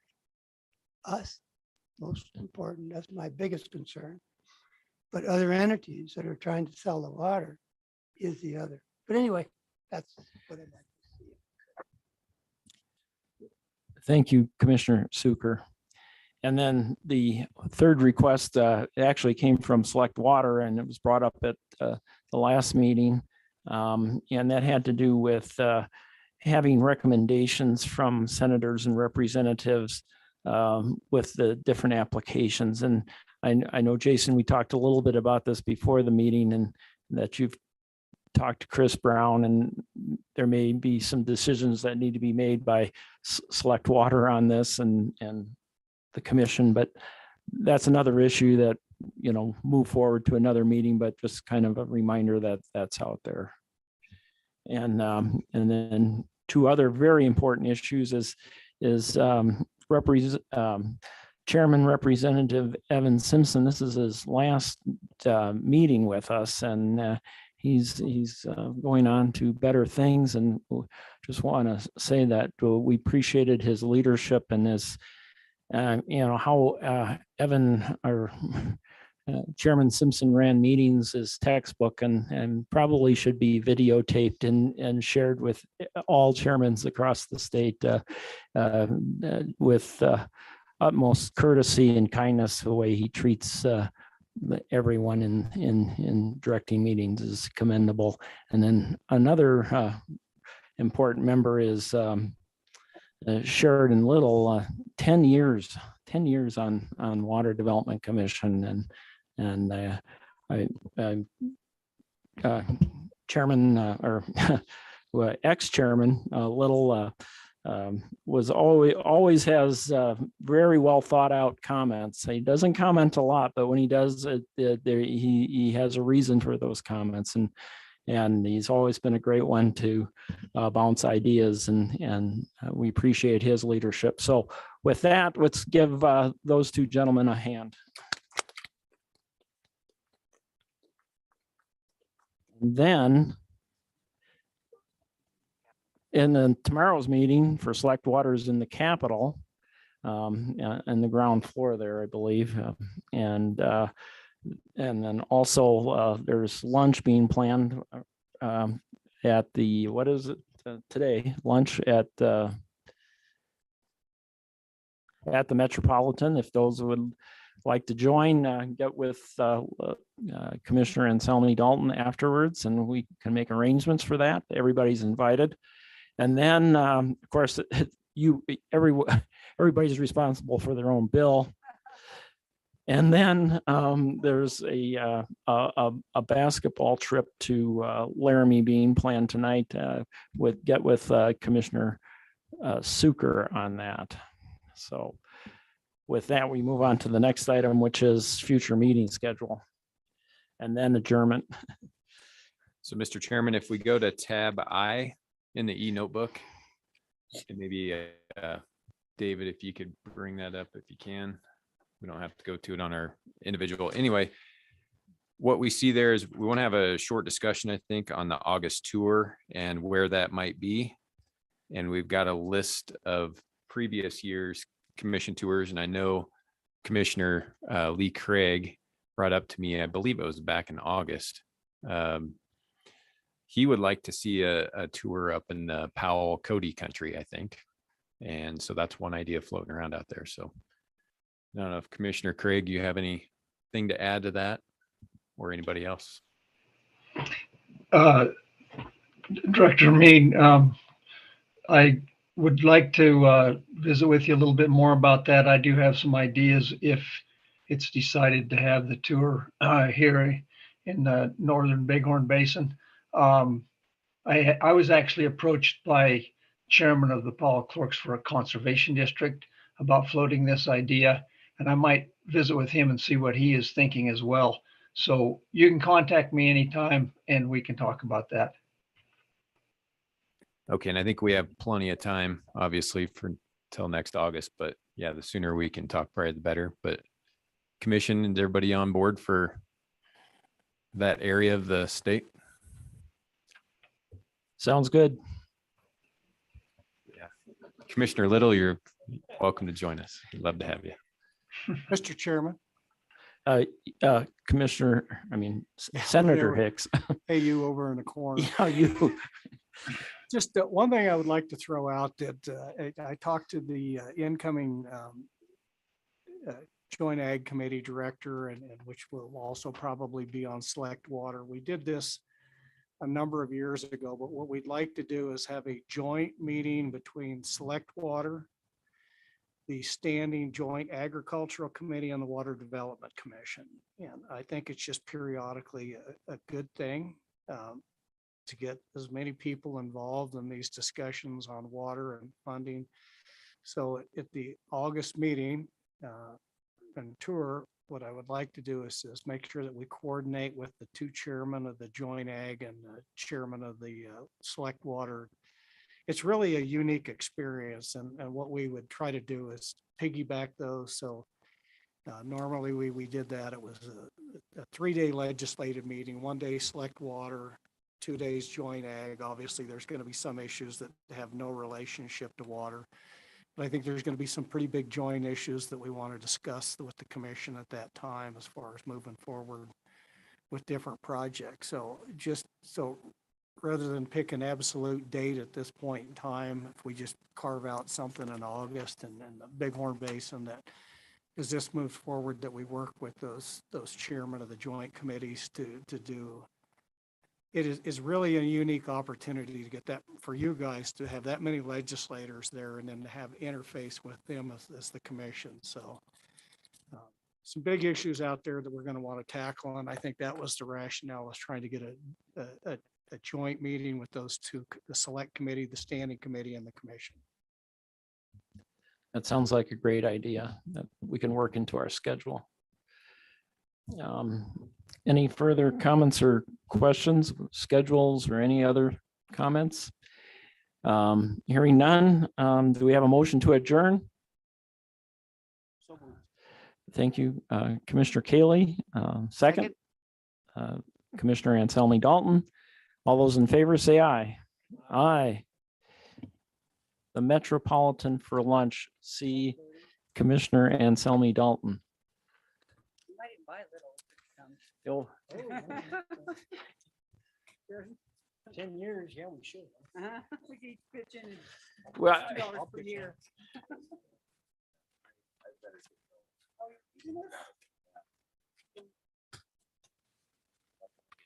No. We understand. Well, thanks for everything. Yeah.